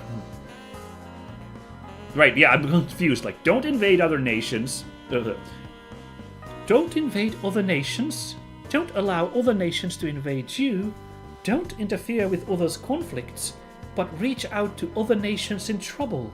Yeah, I feel like that point 3 kind of clashed with what we did today, and that point 4 that Echika just came up with, really not gelling with point 3 there. So, Thank you very much, Representative. I've made up my mind, thanks to our meeting. Then what would you say to Orb and the A Advent officially forming an alliance? It would be my pleasure. Yeah, I don't know, like, I'm not convinced by this pontificating here. Whatever. As long as we keep fighting the bad guys, and only the bad guys, is fine. Athrin Zala and Shinn Asuka reporting in. Nicely done, Shinn. Orb is safe thanks to you. I was just doing my duty. Just your duty, huh? Well, I admit, I was happy to defend my old homeland. Good to hear. I'd like you to apply that sentiment for the good of all mankind. Representative, I'm afraid I'm not following. I have a request for you and Athrin. Orb and the A Advent will be aligned, though the official signing won't be until after the conference. And since you're currently fighting under Orb, I would like you to accompany the A Advent as an envoy, Shinn, a symbol of our alliance. What? Me? We would be more than thrilled to welcome you, so long as you're all right with it, of course. I'd rather not. Oh, that's an interesting take. Oh, is it just because he doesn't want to be here with Domon? Is that all it is? Why? Because Domon's aboard the A Advent. Oh, he just admits it. That's funny. This is such a funny dynamic. I'm really enjoying this.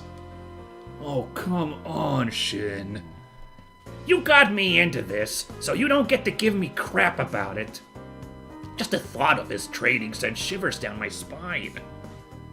You mean the training that let you fight as well as you did today? Well, that's true, but... Then don't stop here. There should still be greater heights for you to reach. Greater heights? Please, Shinn, lend us your strength if you can. Oh, alright. If you're really okay with having me around, I'm on board. Then it's settled. Would you mind showing Shinn around the A Advent until the conference begins, Representative Echka? Of course not. I'll introduce you to the rest of Wise next, Shinn. There are some people among them I'd rather avoid, to be honest. Then I'll handle Shinn's dispatch paperwork, Kigali. For the good of all mankind, huh? What can Orb do for mankind, then? Pardon me, Representative, but I've brought someone to discuss national defense with you. Show them in. What the? This guy was in one of the... last mission. He was, being super sneaky and shady, I think he's behind Val X. What the? Oh, dear. Thank you. It's wonderful to see you, Representative Arthur.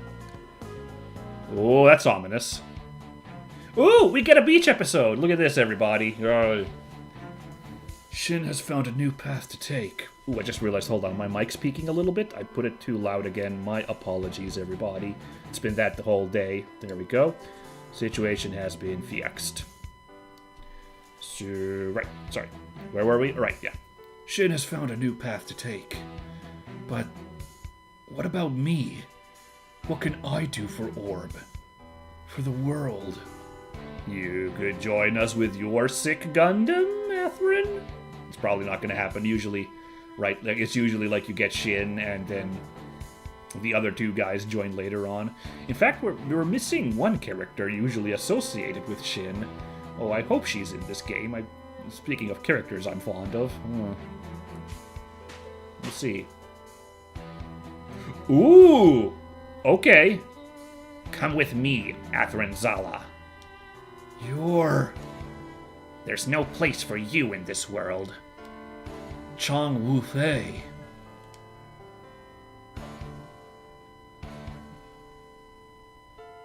That's the end? Oh my god, that's so mysterious. Domon sneaks in as the ace.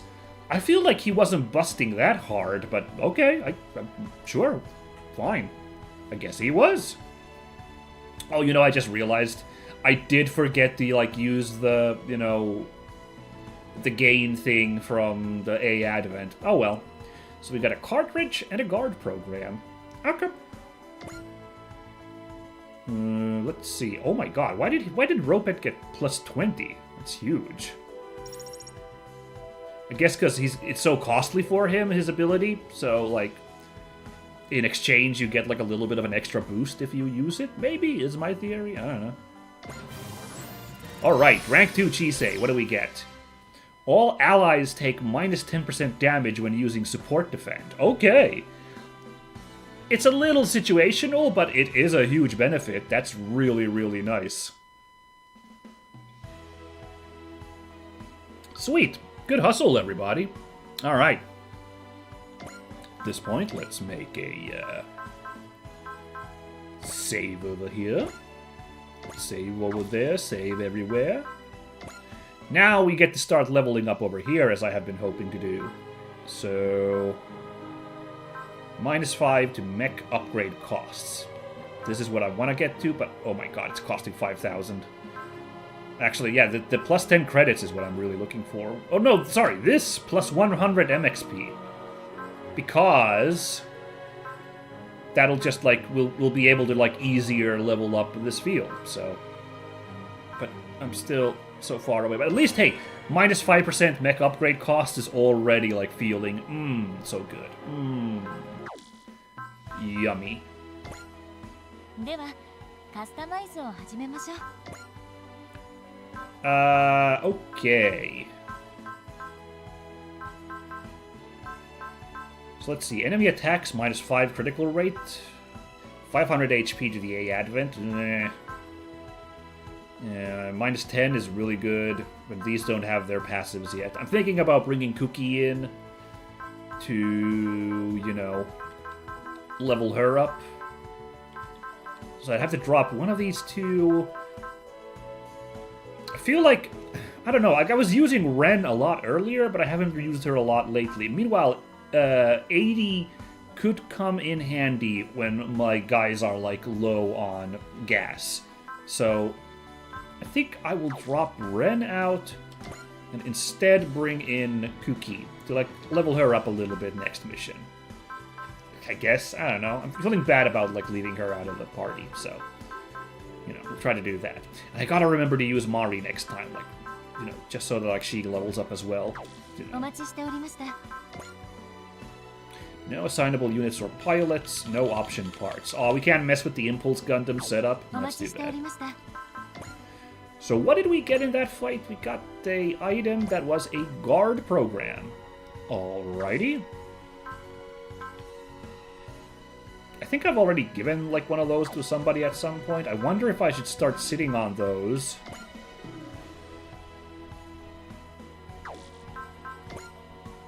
To like basically let somebody else benefit from them. On the other hand, I feel like Domon could benefit from this. He's taking some bumps. Maybe I'll just give him guard. Oh, interesting, he's got dash. Oh, okay, that's why he's moving around so much. Alright. I don't know. I'll give him guard. Whatever. There we go.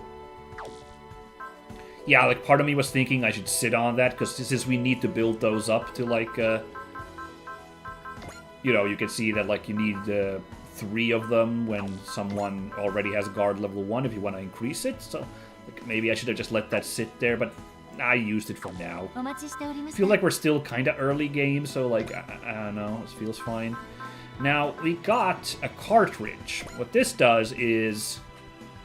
Oh, never mind, my bad. I was thinking of a different item. I was thinking of an item that doubles your ammo. This one is used with the parts command to fully restore the unit's ammo. I'm just going to give that to Shinn, because he was using that beam rifle a lot. We might need to, like, because that needs reloading, so we'll give that to him. では、カスタマイズを始めましょう。 Now, really quickly, what did it take? How much was the excuse me, morale cost for Seed again? 130. So, unfortunately, that might be the last time we see Shinn get Seed mode for a good while, since it's so hard to build up characters in this hard mode up to 130 morale. So, hope you guys enjoyed him just busting those guys. I enjoyed it for sure, but yeah. I don't know when this shop opens up. I'd really appreciate it, but... Okay, let's see. I'm gonna spend half money again to level up my crew. Sort by pilot level, thank you. 112, or 113 split in half is... 110 is 55. So 56,000, I'm pretty sure. Let's go down to 56,000, you guys.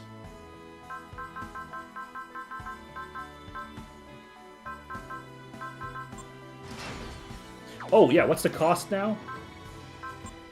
2280. We're starting to save something there, you know? Not a lot, but if we can keep those piling up,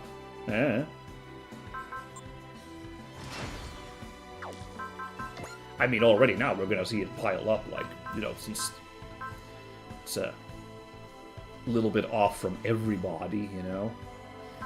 Right, mobility definitely for this guy.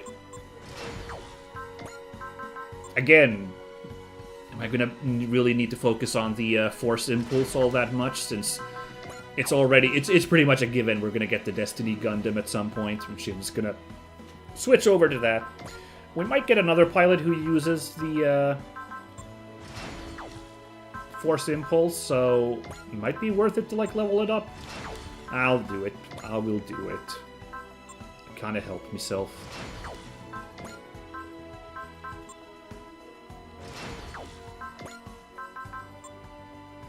Look at how mobile Dinosaur on is. I've got 100 on his board. Very funny. Oh yeah, 6,000 there. Jesus. Level up armor and HP, and like we can then level up weapons a second time. Wow. Should probably start looking at the other robots as well, like what the cost is. That's kind of bonkers.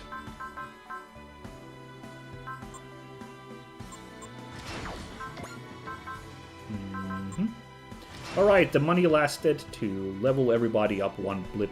And still got a little bit if I want to go down to 5,500. Let's do it. 4-8. Definitely want to work here still.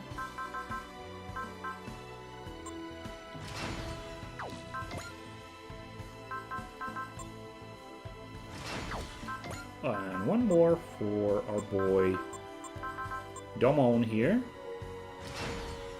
Oh yeah, weapons. Right, weapons. The upgrade we got in the STG is only for these level ups, so that's why weapons, the cost remains the same.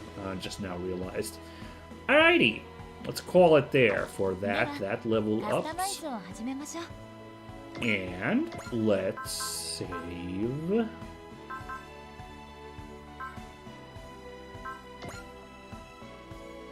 There, I think. Keep playing, yes. And, yeah. Let's see. Once again, as always, let's start up the next mission, see what they've got cooking for us next, and leave on a nice cliffhanger for next time, why don't we? Oh! They are no longer giving us the side quests anymore. Not that there are very many left anymore.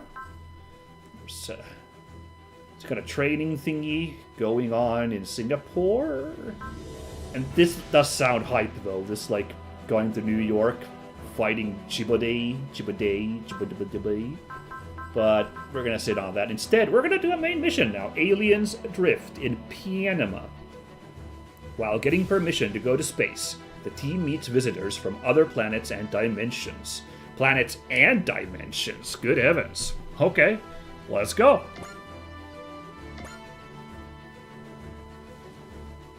I guess Panama is, like, close to the equator, so it's a good spot for, like, a place to go to space. I guess it's not that close. Like, Ecuador is close to the equator for obvious reasons, but, like, eh. Hey, mister, is the A Advent going into space? No need for the mister. Just call me Baku. Okay. Baku, is the A Advent going into space? Well, right now it's headed to Panama, so space will probably come after that. Huh? I don't really get it. How should I explain this? Travel between the Earth and space is regulated, so the A Advent can't just go to space whenever it wants. Panama's where they keep track of who comes and goes, so we can go up after we get permission from them. Interesting. The International Space Agency has moved to Panama. Why the hell not? Thanks, pretty lady. Hey, brat! How come you're so nice to her, huh? 'Cause you look like trash, I'm guessing. Shut it, Takuma. You're not any better. I bet space will look amazing through the A Advent's dome. Oh yeah, they're gonna have a different background then. Once we're hanging out in space, you know? Can't have nice clouds and sunlight. Obviously. For sure. I'm getting excited just thinking about it.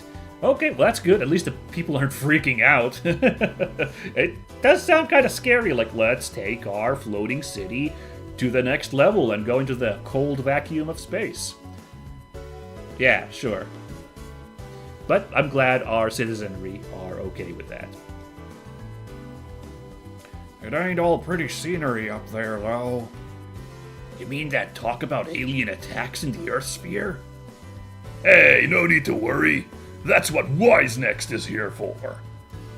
Anyone who wants to mess with the A Advent will have to go through us. So you can all just sit back and enjoy the ride. You'll be fine, trust me. We can speak for the folks on the A Advent at least. Okay. Oh no, what's with this kid? What's wrong, little lady? Still a bit scared? I think she's scared of me.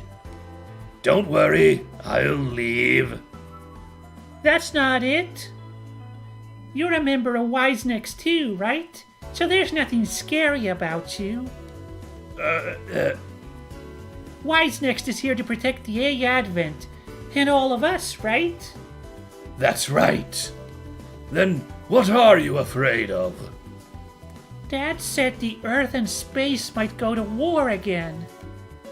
Humans can't stop from fighting among themselves. How foolish. Hold on, Kamui. I don't think humanity is that dumb. The Revolutionary War opened a lot of people's eyes. I doubt they're in any hurry to get back to violence. We haven't been fighting surprisingly little like human factions so far, right? And hopefully it stays that way, although I feel a little unlikely. Okay, Val X has been an opponent we've been dealing with, but we don't really know who they are, right? Like, we have been unable to, get a feel for these, like who's behind, because they've all just been robots so far. Technically, we've seen those couple of shadowy figures who do appear to be human-like. That one guy was dressed up fruity enough that he might be a space alien or a interdimensional traveler or something, but, But technically, we've only just fought, like, robots and aliens or monsters. I find that hard to believe, but I hope you're right. So don't you worry, little lady. If anyone tries to start a war, we'll beat the heck out of them and make them stop. Thanks! Your face may be scary, but you're super nice. Wait, scary? That was that Kamui, right? Wipe that smirk off your face before I wipe it off for you. Yeah, I do think I gotta watch, like, a little bit of Getter arc. Like I said, like, Getter isn't exactly my wheelhouse, but, like, these guys are super charming, so I kinda would like to know what's going on in that new show. I don't know, it's been out for a couple years now, but, Everyone on the A Advent is counting on Wisenext. Of course they are. We're the ones keeping them safe. Have to admit, it's not too bad being counted on. Sure ain't. We're not gonna let them down either. In fact, we'll keep everyone out there safe. Yeah, exactly. I feel the same way. Oh, is that Echika over there? Hey, over here, Echika! Good afternoon, everyone. Thanks for everything you do, Representative Echika. You're always working so hard. Well, thank you.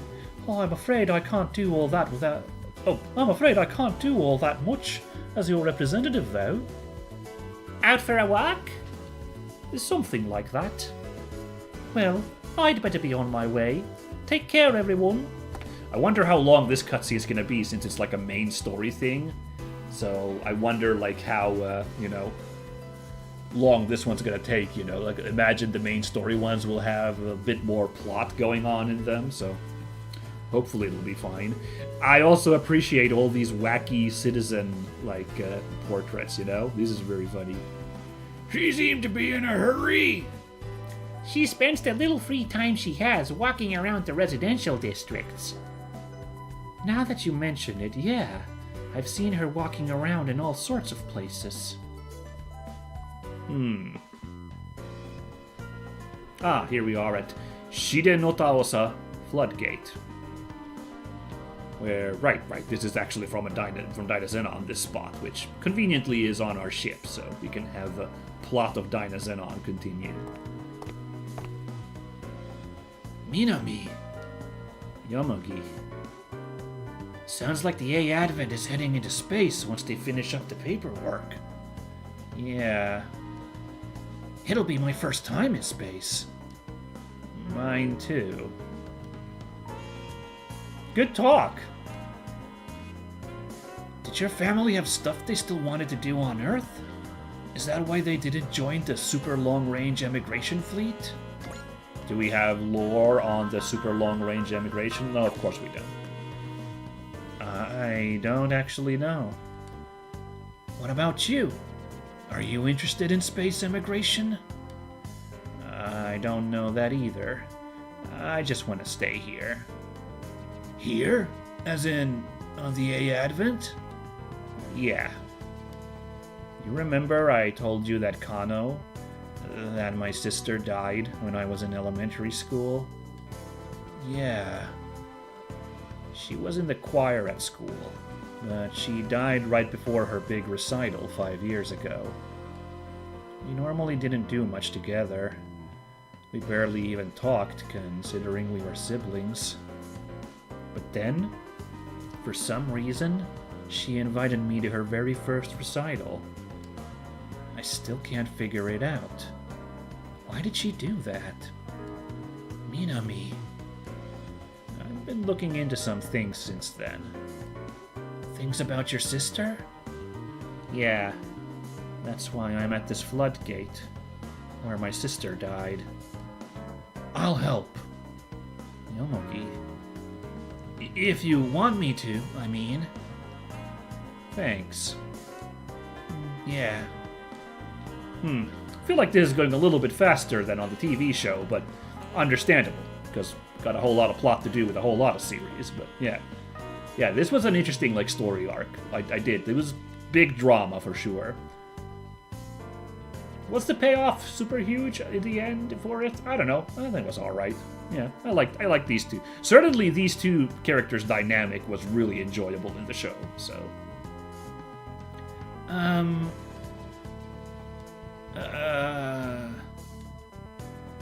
Oh, good grief. You two are driving me nuts. Forte? Why are you here? That was a really funny cut-in. Sorry for butting in, but I couldn't watch another second. Honestly, were you planning on letting the sun go down before you made a move? Or was that actually your plan? What are you talking about? Yume? Yes? I don't know exactly what you two were talking about, but I did catch that you're looking for info. Anything I can do to help? Oh, no, that's fine. I'd like to do this myself. Minami! It's almost time for the meeting. We should get going. We'll see you later, Forte. And they're off. Okay, that's fine. It's not like we're all going to the same place or anything. Man, those kids had my heart fluttering. That right there is young love. Don't you think? Yeah, that's right. You hiding over there. Come on out. Oh, what? Oh, interesting. I thought she's just like having a little like main character, like self-narrative, like, you know, self-monologue. I assume you knew I was tailing you the whole time? I am a ninja, you know, even if I don't look like it. So, what are you after? Want to have a showdown by the river like in some shonen manga? I'll pass. Are you sure? Your stance says you're looking for a fight. I'm sorry. Hey, come on now. You're making me feel awkward, getting meek like that all of a sudden. Let me guess. Is this about Echika? Do you want to be friends with her or something? As if. That's right, they kind of had like a little bit of animosity, her and Echika. It was kind of interesting. Oh, okay. Then I'm not sure we have anything to talk about, unfortunately. The 31st Autonomous Corps. Huh? That's that squad you and Captain Nove were in, right? I want to know every little detail you've gathered about them as a covert operative. Please. Sorry. I don't think I have the information you're looking for, Mina. Oh, okay. That's drama. You know, guys, sorry. I need to really quickly... I'm not taking a break, but I need to really quickly step up. I'll be back in just a second. Sorry, everybody. I know. We're basically at the end of the stream, but I don't know how long this is still going to go, since this is a big old main mission, like, animation, the cutscene. So just, I'm going to really quickly take care of something. I will be back in a jiff. Sorry.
I'm back.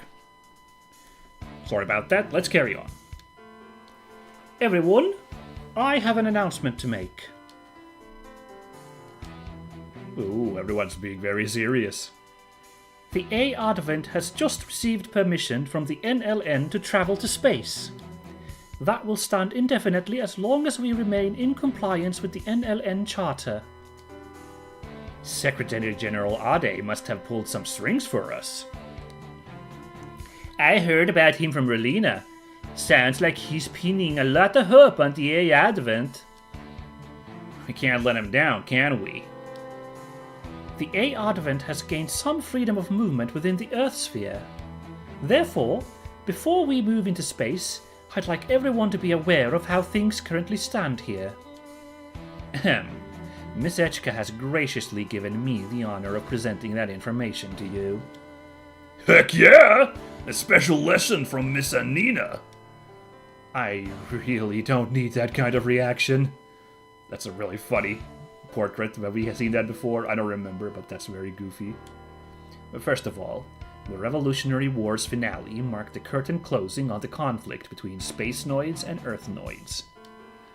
And now, with the dissolution of the New Earth Federation, the nations have their sovereignty once more. As a result, the colony nations now have complete autonomy. So basically, the biggest reason the Earth and space had to fight went away, right? Meaning space is at peace. I wish. Ooh, look at that nice little... By the way, all these little cut-ins. Appreciate seeing all these characters we've collected from the extra missions popping in with some little lines here, you know? We've had Yoma, Callan, Allenby, and Shinn all here pop in. That's very nice. Humans may have stopped fighting each other, but there is conflict coming from outside. After the Revolutionary War, our defeat at the Battle of Ceres allowed the Wulgaru to invade the Earth sphere. We read about the Wulgaru before. I mean, I remember them still from Super Robot Wars 30, where I was first introduced to them, but let's refresh ourselves. Mysterious aliens calling themselves the United Pangalactic Empire Wulgaru. After making contact with mankind in the Jupiter sphere, the Wulgaru began skirmishing with humans. Everything about them is shrouded in mystery. Their true forms, the extent of their military capacity, and even the objectives for their invasion. I think when I played Super Robot Wars 30, I did one mission where, an actual Wulgaru boss character showed up, and I think he was a little weird, gnome man. a little, he had troll doll hair. Is my memory, so, I guess they're kind of human looking. A little bit. We'll see. The Wulgaru, by the way, from the series Majestic Prince, if you are which series are those guys from?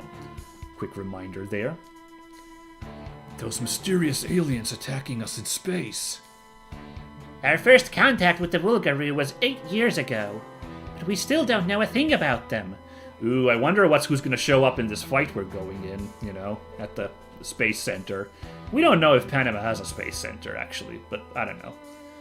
Because we don't really need a Space Center to go to space, I guess? I don't know. Anyway, it just feels like they're really setting us up to have a throwdown with the Wulgaru, In fact, I should say first conflict instead. They've rejected every attempt at communication. I wish they at least understood our language, like the Campbellians. They understood us, but they sure as heck weren't listening. With the new Earth Federation dissolved, each colony has been trying to fend off the Wulgaru invasion individually. That they are succeeding is largely thanks to Neo Zeon. They're taking the lead in all the colony's defensive efforts. Ooh, what could that lead to, though? Char Aznabul's Neo Zeon. He teamed up with Chairman Dolendal and fought against Earth during the Revolutionary War. Do we have a profile on Dolendal? Which I could swear... That one I don't remember, before being Dolendal. I thought it was pretty, official... localization that it's Durandal, like the sword. But okay, I can live with Dolendal. It's fine. While the other Spacenoid factions like Zaft, Axis, and White Fang suffered heavy casualties. Do we have lore on White Fang? We do! An armed organization formed by the inhabitants of the colonies to free themselves from any interference from Earth. It was founded by clans... Ooh. Sorry, everybody, my game for some reason went to the desktop for a second. Sorry, everybody. What was I saying? Oh, yeah. It was founded by Khans, but he later offered the leadership position to Miliardo Peacecraft, aka Zex, a member of the royal family of the Sang Kingdom. Miliardo declared war on Earth, which had been occupied by Oz, and a full-scale conflict soon ensued. However, Miliardo's true goal was the same as Therese's, to teach all humans the misery and futility of war. The conflict ended with Miliardo's defeat in a heated duel with Hero. Right, I guess that's the lore from like regular Gundam Wing, because I don't know how all of that fits in with the Super Robot Wars world we're in right now. Neo Zeon, under Char Aznable, managed to finish the war with most of its forces intact. A clash was expected between the Earth, under Emperor Lelouch, and Neo Zeon. But, with Lelouch's assassination and the shift in public support after the Revolutionary War, humanity managed to avoid that conflict. That said, there are plenty of people who believe the current peace to be the calm before the storm. Which means the possibility of another war between Earth and space. Again, Kamui, humanity isn't that stupid. We'll have to ascertain that for ourselves. Echika's right. We're going to be up in space anyway. We'll see what's going on whether we want to or not. Yeah, and if we're not careful, we might get dragged into said war ourselves. Mysterious aliens and the threat of war? I guess space isn't just a sea of black and twinkling stars it looks like from down there. In addition to all of that, the colonies are also dealing with Val-X attacks. Well, that's certainly mysterious. We still don't know who those guys are or what they're after. Whoever they are, they've targeted the A Advent on a number of occasions. So, presumably... we can expect them to pay a visit once the A Advent is up in space. Yeah, sorry, is that a problem, that noise we just heard? Should that be cause for alarm? What's going on? Enemies? Report from Monitoring Division. Dimensional boundary distortions in the area are rapidly increasing. What? So space-time is twisting? Are the Insectors coming? Or could it actually be something else, since they were listing a whole bunch of stuff? Aliens adrift. Or maybe it's just the Insectors. We'll see.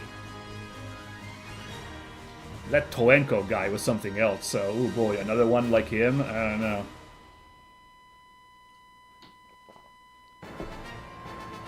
Ooh, cool map for Panama. Let's just quick look at it. Oh. Oh! Right, of course! Duh! Dunbine is in this one. Duh, yeah. So the interdimension would be Dunbine stuff, right? Cool. Where are we? I was just fighting the Drake army over the Pacific. The Goraon and Geyer Garing went down, and Rimmel and Lauser didn't make it. Oh shit, the Goraon and Geyer Garing, damn. 2 Aura battleships from Byston Well. The Goraon, one of the main forces of the anti-Drake faction, was captained by El Hun. I think it's Ellie? I don't remember. I think it's Ellie Hun, granddaughter of Faizan Gao, king of the land of Rao.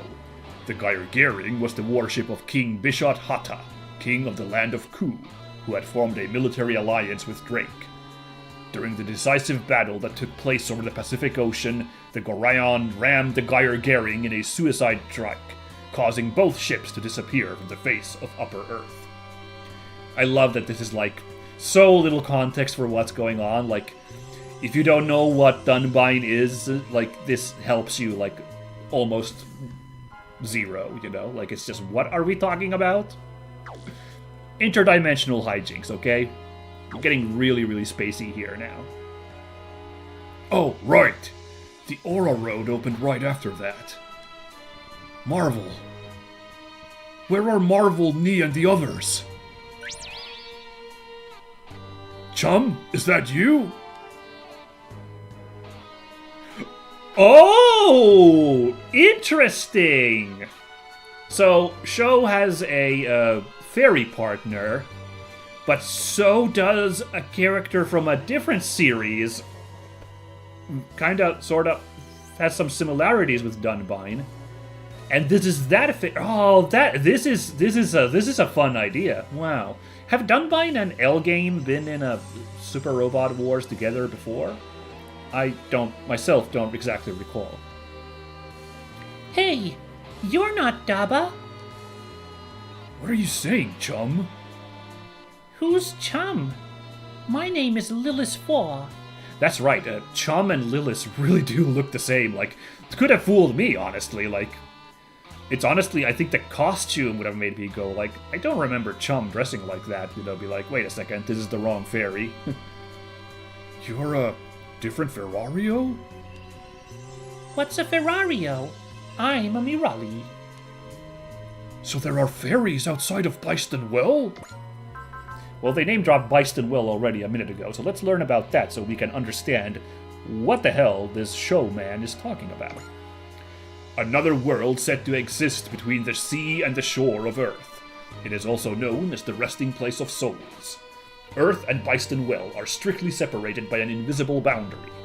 However, they are connected by a transitional space called Aura Road, which only souls are allowed to cross. It is forbidden for a living person from Earth to go to Byston Well, and for a resident of Byston Well to go to Earth. Byston Well is divided into 3 levels. The top layer is Wa Landan, the Kingdom of Water, a celestial realm ruled by the Ferrario. The middle layer is the world of the Commoners, which used to have a level of technology similar to that of medieval Europe until the introduction of aura machines, which escalated the level of conflict. The lowest layer is Bolus, ruled by savages known as Garo Ran. The summoning of living Upper Earthers to the world of the Commoners and the subsequent deployment of the aura machines led to a great conflict in Byston Well, which eventually spread to Earth. That's the cool thing about Dunbine, is like it's... A lot of people are like, this is like an old school isekai series, right? Because, yeah, you know, under the strict definitions, yes, it's a story about a guy being sucked into a crazy fantasy world. But, like, yeah, it's so cool that Dunbine also, like, goes back to Earth, and, like, then, like, the robot fights then continue in familiar Earth surroundings. It's fascinating. Byston Well. Do you at least know of it? No, but I feel like I've heard that name before.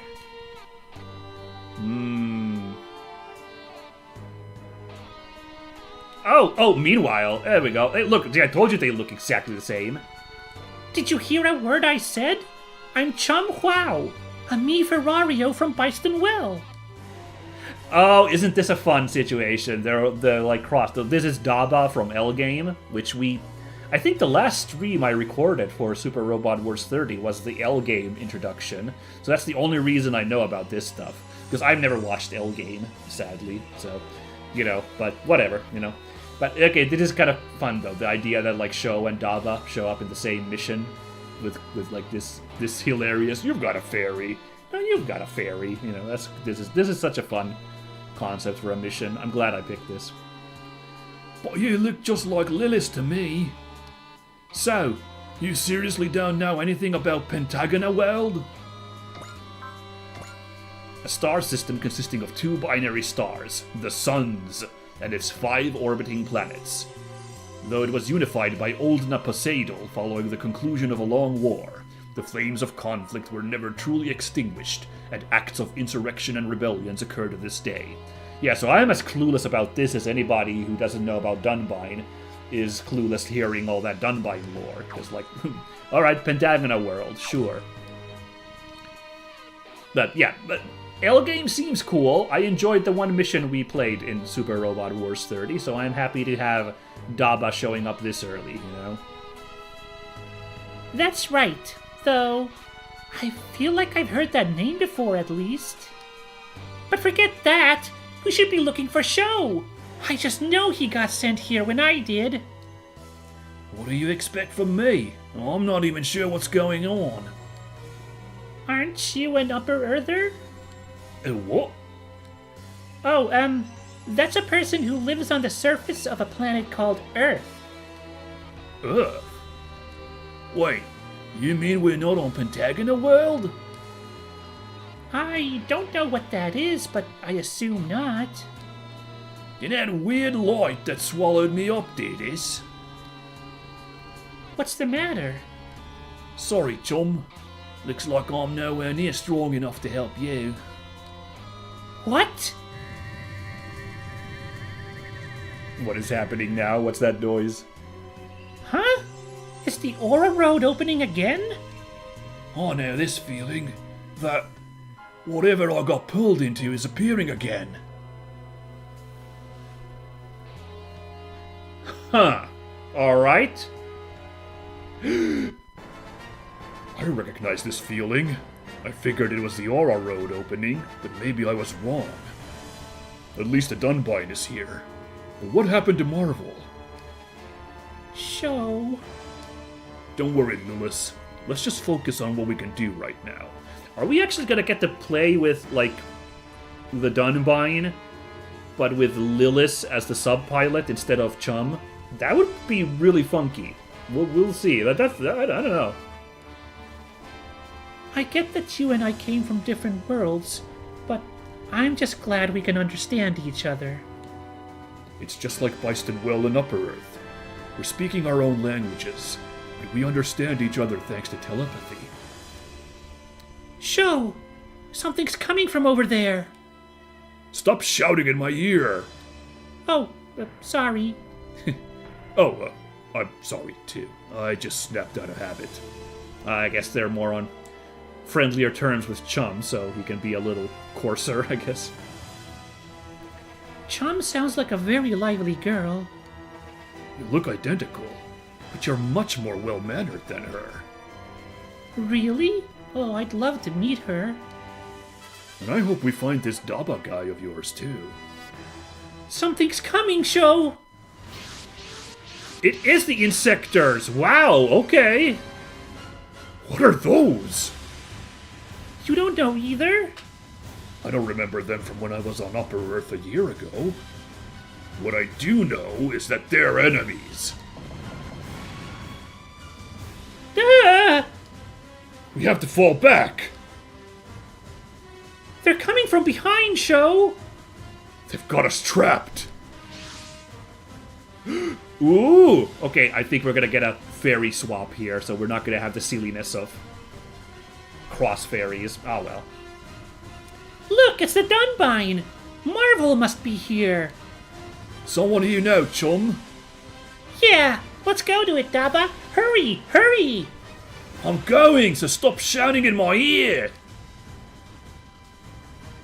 Ooh, that's so cool, that face-off. Calling that mech. Come in, pilot. I've got one Chum Huo in here with me. Daba! Lilith? Is that you in there? Uh-huh. I love this face-off between these two. This is such a cool idea for a mission.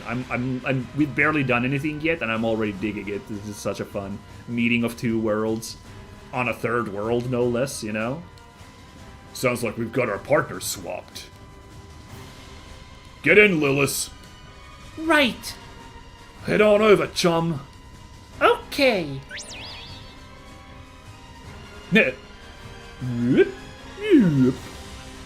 Daba!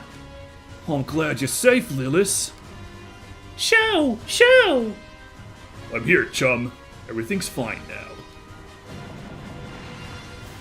Except that it looks like these guys aren't planning on letting us leave. Who are they? I don't know, but they're clearly enemies. In that case, I'll take point. I'm Shozama. Thanks for taking care of Chum. Daba my road. Likewise, I'm thankful Lilith is safe. I think we should get out of this mess first. Would you give me a hand? Roger that. I'll follow your lead. Daba, show. Kick their butts, you two. Stop shouting in my ear. Aw. They had to pick one of two theme songs, so okay. I guess it's fair, but like it's so sad that like, you know, they couldn't do like something where it swaps between Dunbine and then L Game's theme. Okay. Is Dunbine an older series than L Game? Do you think that's why like it gets like priority here with music? I don't know. Also, really happy that this is the Dunbine music, by the way. I mean, this is very much used in like almost every like Super Robot Wars that has Dunbine in it. But Super Robot Wars BX on the 3DS is interesting. It actually uses like a insert song from like an action song from like the show rather than the theme song. And I'm not a huge fan of that song. It's like this kind of it's action packed, but it's like got this like really desperate like kind of like intense like vibe that like I don't know, it's like a little too much personally.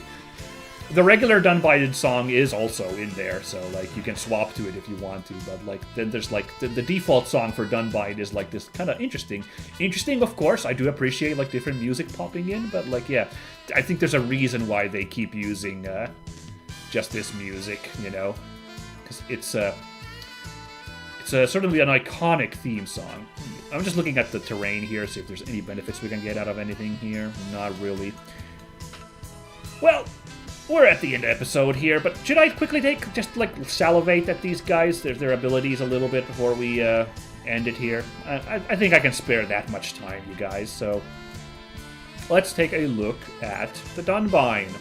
So this is a size S robot. Look at that. This guy's tiny. It's like 9 meters tall.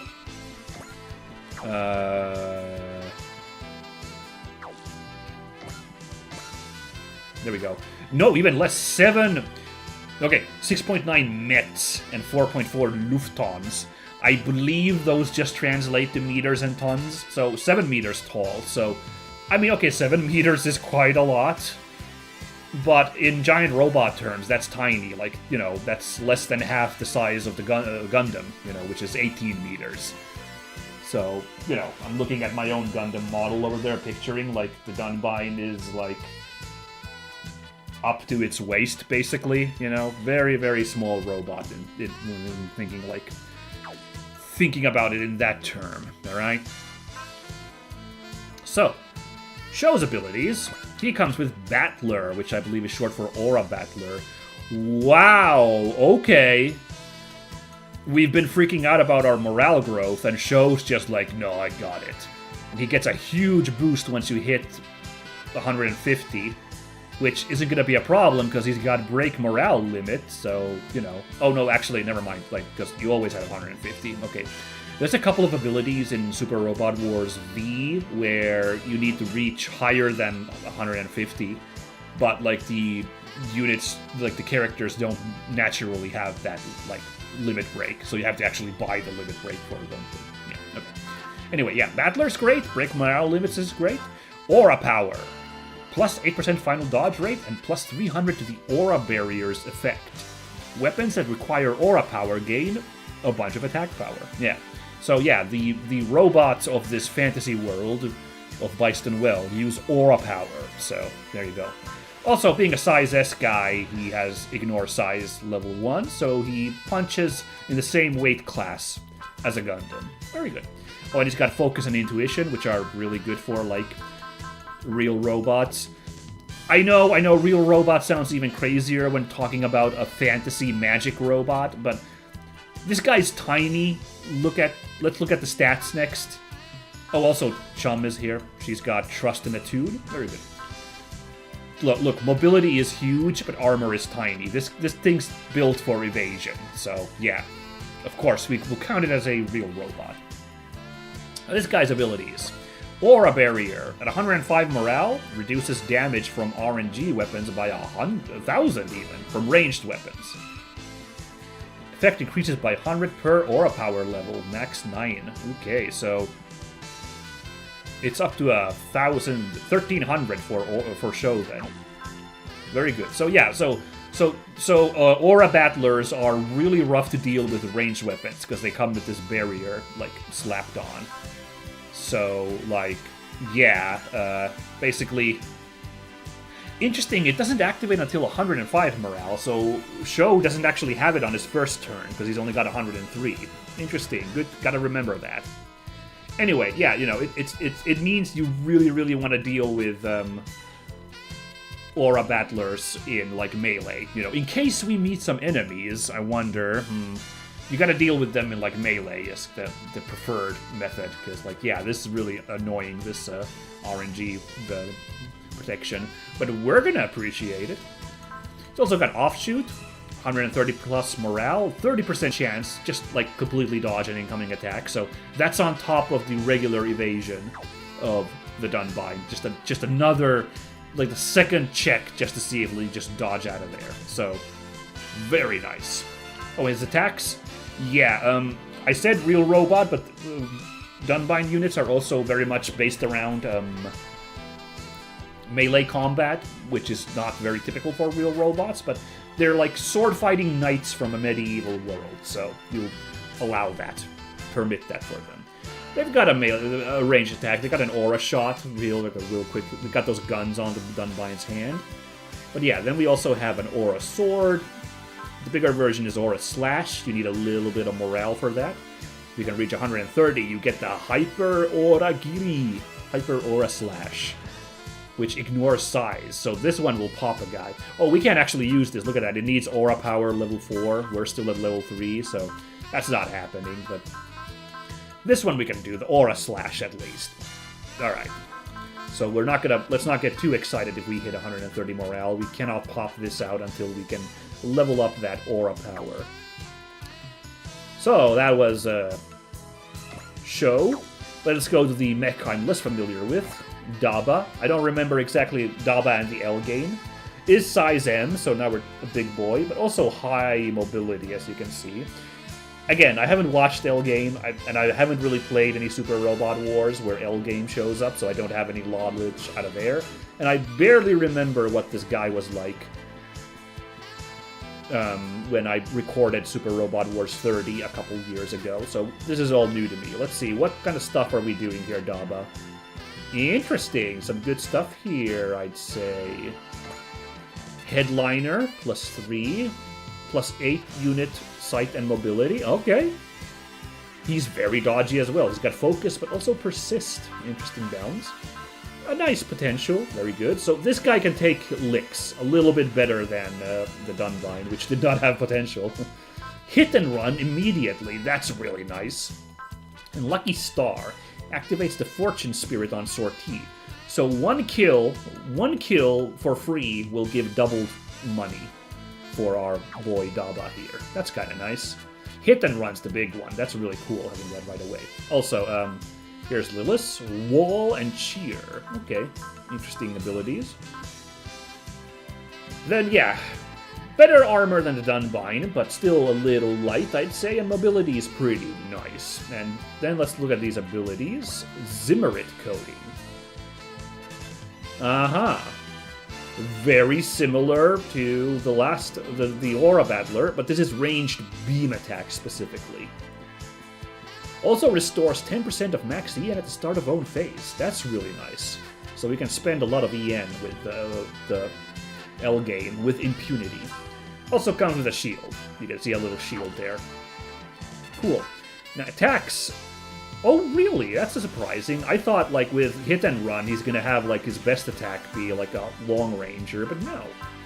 He does have a long range move. He's got a power launcher here. Yeah, okay, just had to check, like, did counter work the way I remember it being? And yes, it does. Yep. Anyway, power launcher is pretty amazing range there. Hand launcher is also pretty good. And then we got melee moves. Saber. And 110, you get attack sequence. Alright. I am looking forward to this. The Insectors are an interesting choice to fight. I guess because Dunbine robots have an insect theme to them, so it's a fun pair-up to take on the Insectors there. This level's also really cool looking. Like, it is a space base. This is fun. But no HP regen on any terrain. Just some defense mods. Alright, that's fine. That's fine. But yeah, this is... I'm like, oh boy, I'm looking forward to this whenever I get to stream it again. Because, like, I love Dunbine. I definitely do. And L-Game seems interesting. Seems fun.